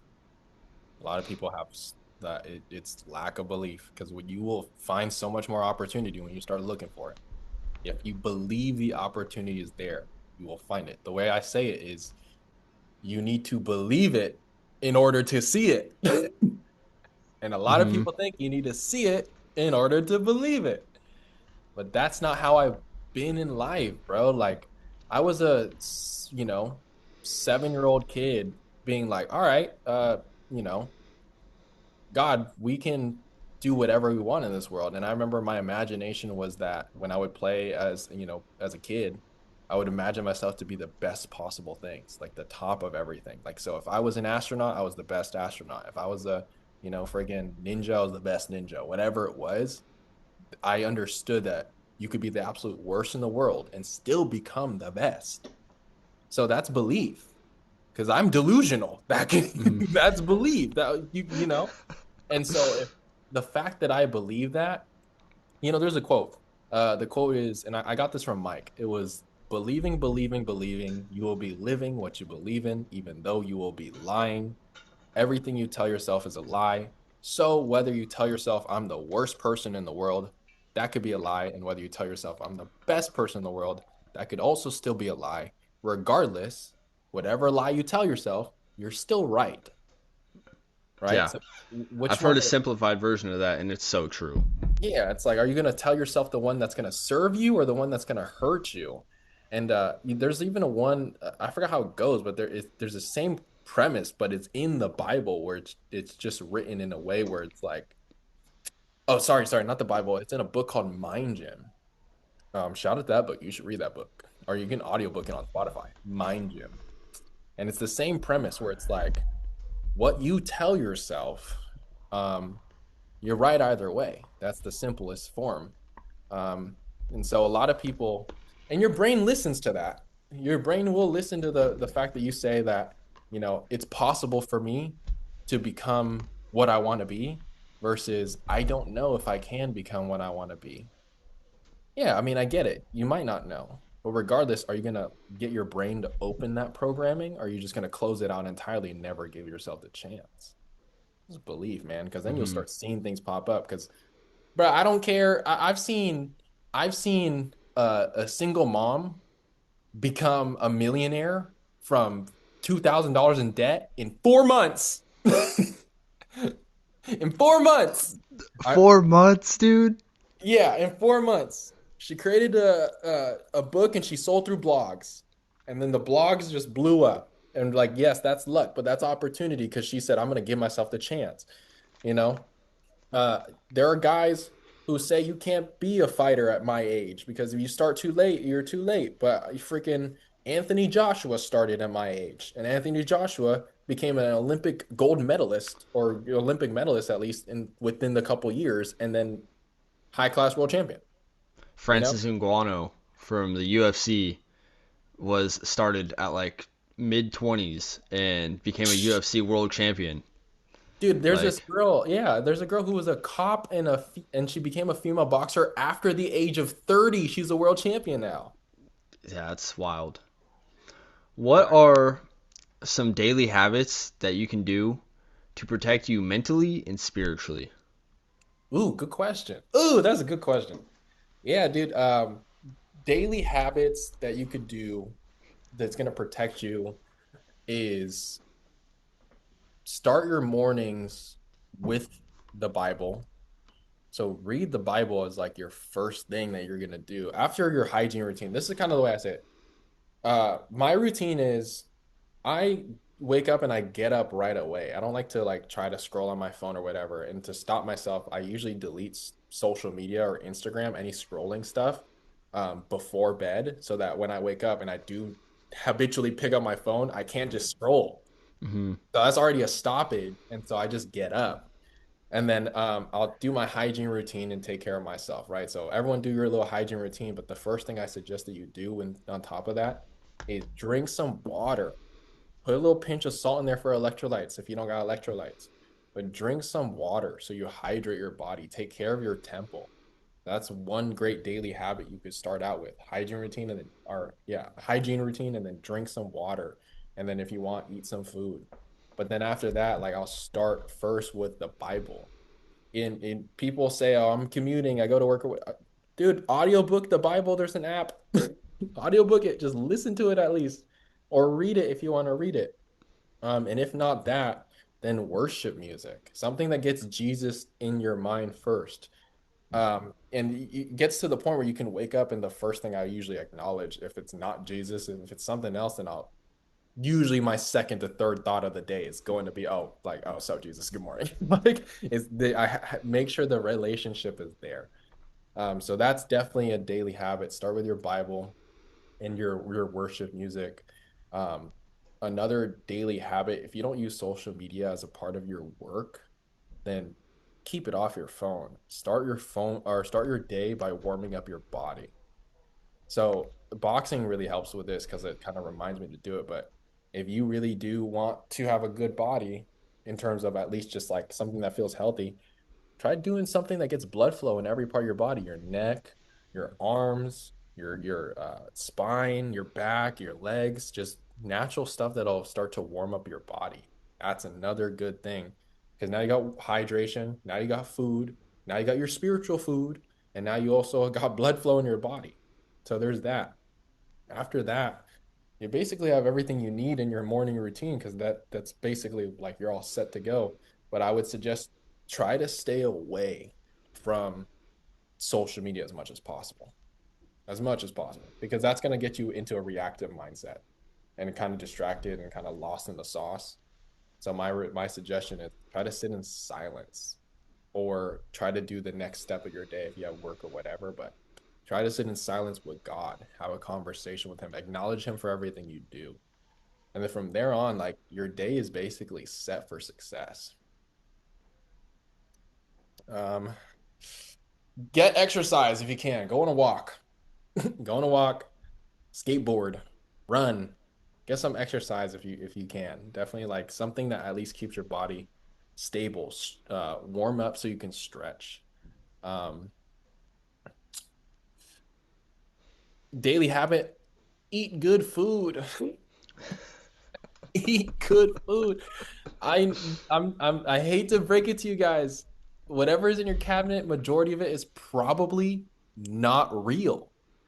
Dude, I see. So many processed foods, man. I've been trying to clean up my diet, and it's so hard when you're addicted to sugar because most people don't know it, but they probably have a sugar addiction. Dude, yeah. And everything is just so processed and fake and has microplastics and just isn't healthy for you.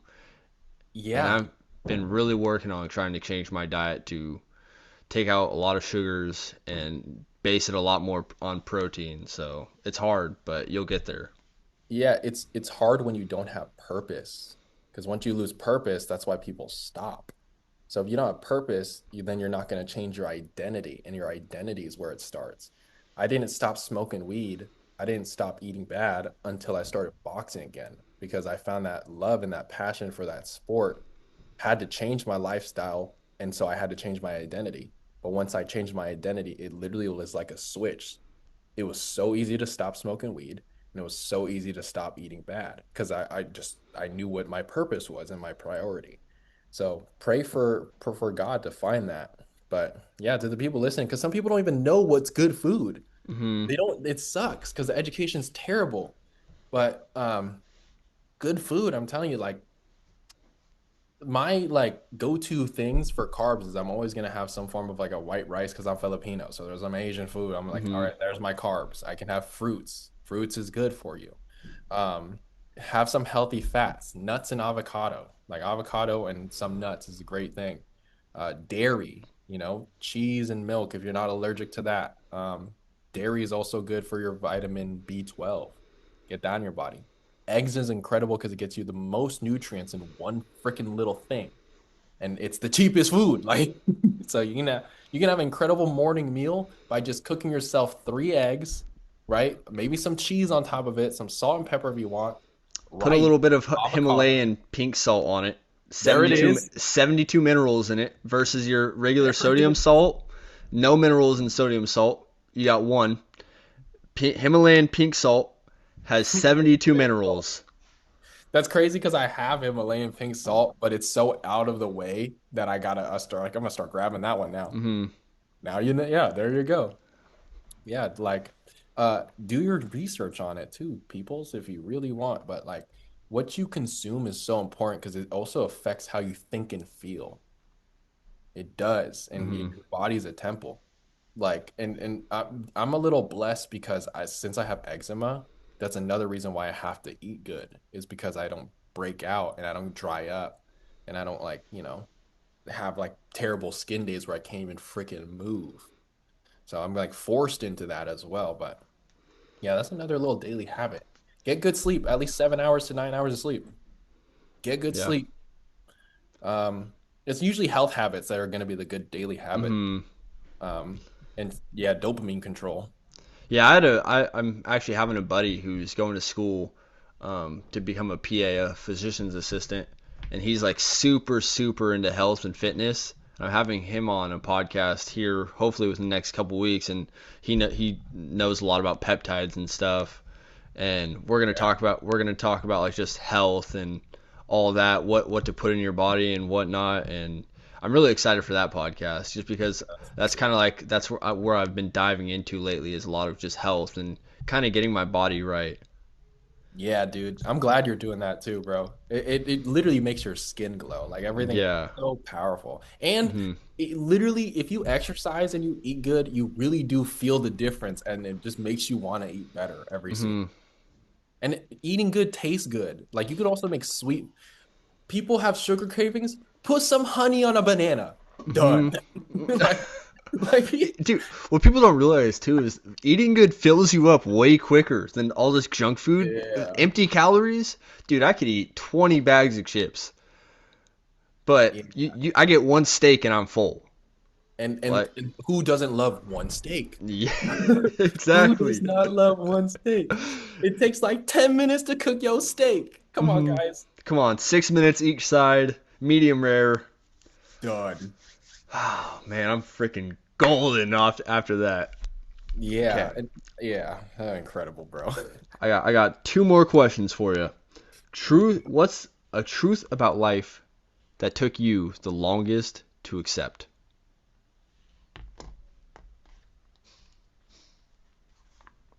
The truth about life that took me the longest to accept. Dude, I've always been a guy that like I'm not delusional to the sense of me saying I've been delusional the whole time, but I'm not delusional to the sense like The whole time you're like, dude, I'm no, delusional in my confidence. Like, but funny because I'm opportunist, but I'm also still like I see things for what they are. So when I see something for what it is, and I don't fully have the answer, I'm gonna make sure I find the answer. And I base my decisions off that too. So there's a lot of truths that it's like once it comes, I see it immediately. So like the true answer is gonna be that Jesus Christ is the Son of God. Like it took Hmm. me till 2023 to know and like understand. I'm like, why are all these churches around? Like, why is Jesus such a powerful? Why is he like the world's most famous man? Like, that took me a long time to and I remember I literally did not understand the truth to the point where the only reason why I genuinely wanted to first, not the only reason, but like another reason why I was interested in reading the Bible was because I wanted to see why he was the most powerful, most well-known man on the planet. Because I low-key was so like power driven that I was kind of like, I want to know how he did it. So I can also spread myself around the world too. I was like that, bro. I was like, if That's he can do it, I want to know how, I want to study his system. I'm not even kidding, bro. I was like so ready to be like, all right, this is how we're gonna be famous. We're gonna do it this way. I was reading Jesus' the way. He's gonna lead me to fame and fortune, baby. yeah.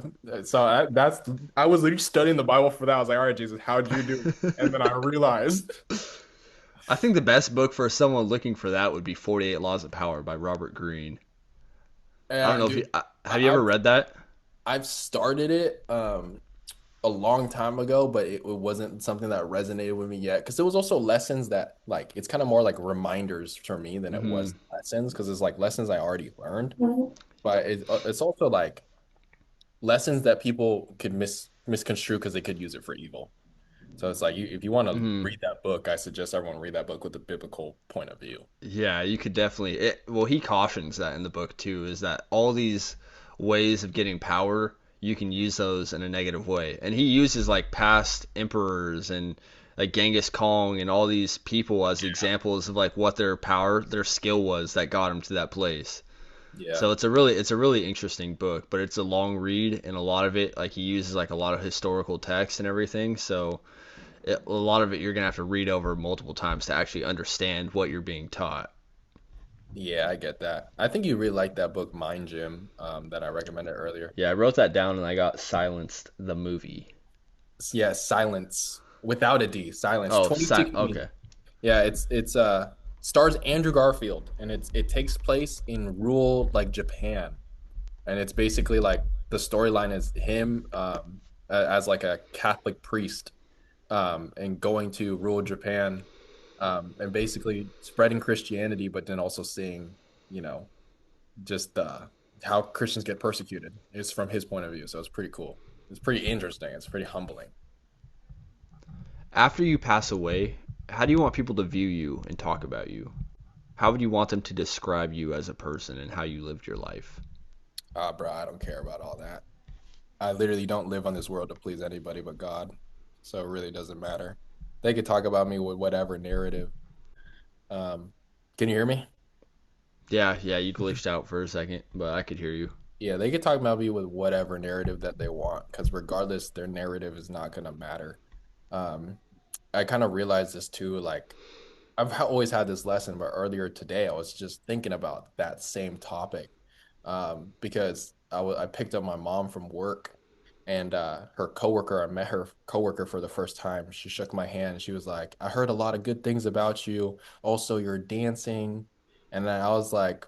That I didn't say it, but that was like that's not me. Like that's my brother she's talking about. Hmm. So she had the wrong person in mind. But even then, I was thinking about it. I was like, you could think whatever narrative you want, and people are always going to create false narratives about you, especially when you're known. Especially like if I want to be a professional fighter, always going to create false narratives. So to me, it doesn't matter because it doesn't provide any value. Hmm. And I think there's a peace and abundance to separating yourself from that and just knowing that God knowing who you are and you knowing who you are is going to be the most important. So, For sure. yeah, What would be your final message to anyone listening to this?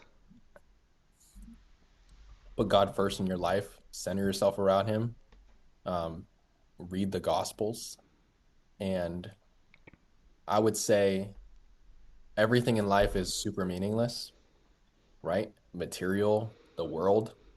living for the world, because regardless, we're all going to end up in the same fate. And if you're building wealth and that's all you care about right now, your wealth ain't going to come with you to heaven, buddy. So just wanted you to know that. But you can store wealth in heaven and treasure in heaven by the good works that you do in your faith in Jesus. And so I would suggest that you understand that life is truly about enjoying your food, enjoying your drink, having a place to sleep, people to see, relationships to build, and that's when you're wealthy. Ro, it's been a really good conversation, man. I think there's a lot of useful stuff that people can get from this. And honestly, I would love to talk to you again sometime because there's just so much that we went over and so much stuff that we could go deeper in. But it was a really good conversation, and I really appreciate you coming on and taking the time to talk with me. Dude, thank you for having me. Yeah, we'll definitely do it again, bro. It's fun. Is there anywhere you would want people to check out or any of your socials you'd like to say for people to get in contact with you? Yeah, just follow me on my main Instagram page. It'll be at Row Gallegos, ROWGALLEGOS. Hit me up. I'll tap in with y'all too, and just say you came from the podcast. And yeah, we'll connect. Sweet. I appreciate you, man. Thank you for coming on. Appreciate you too, brother.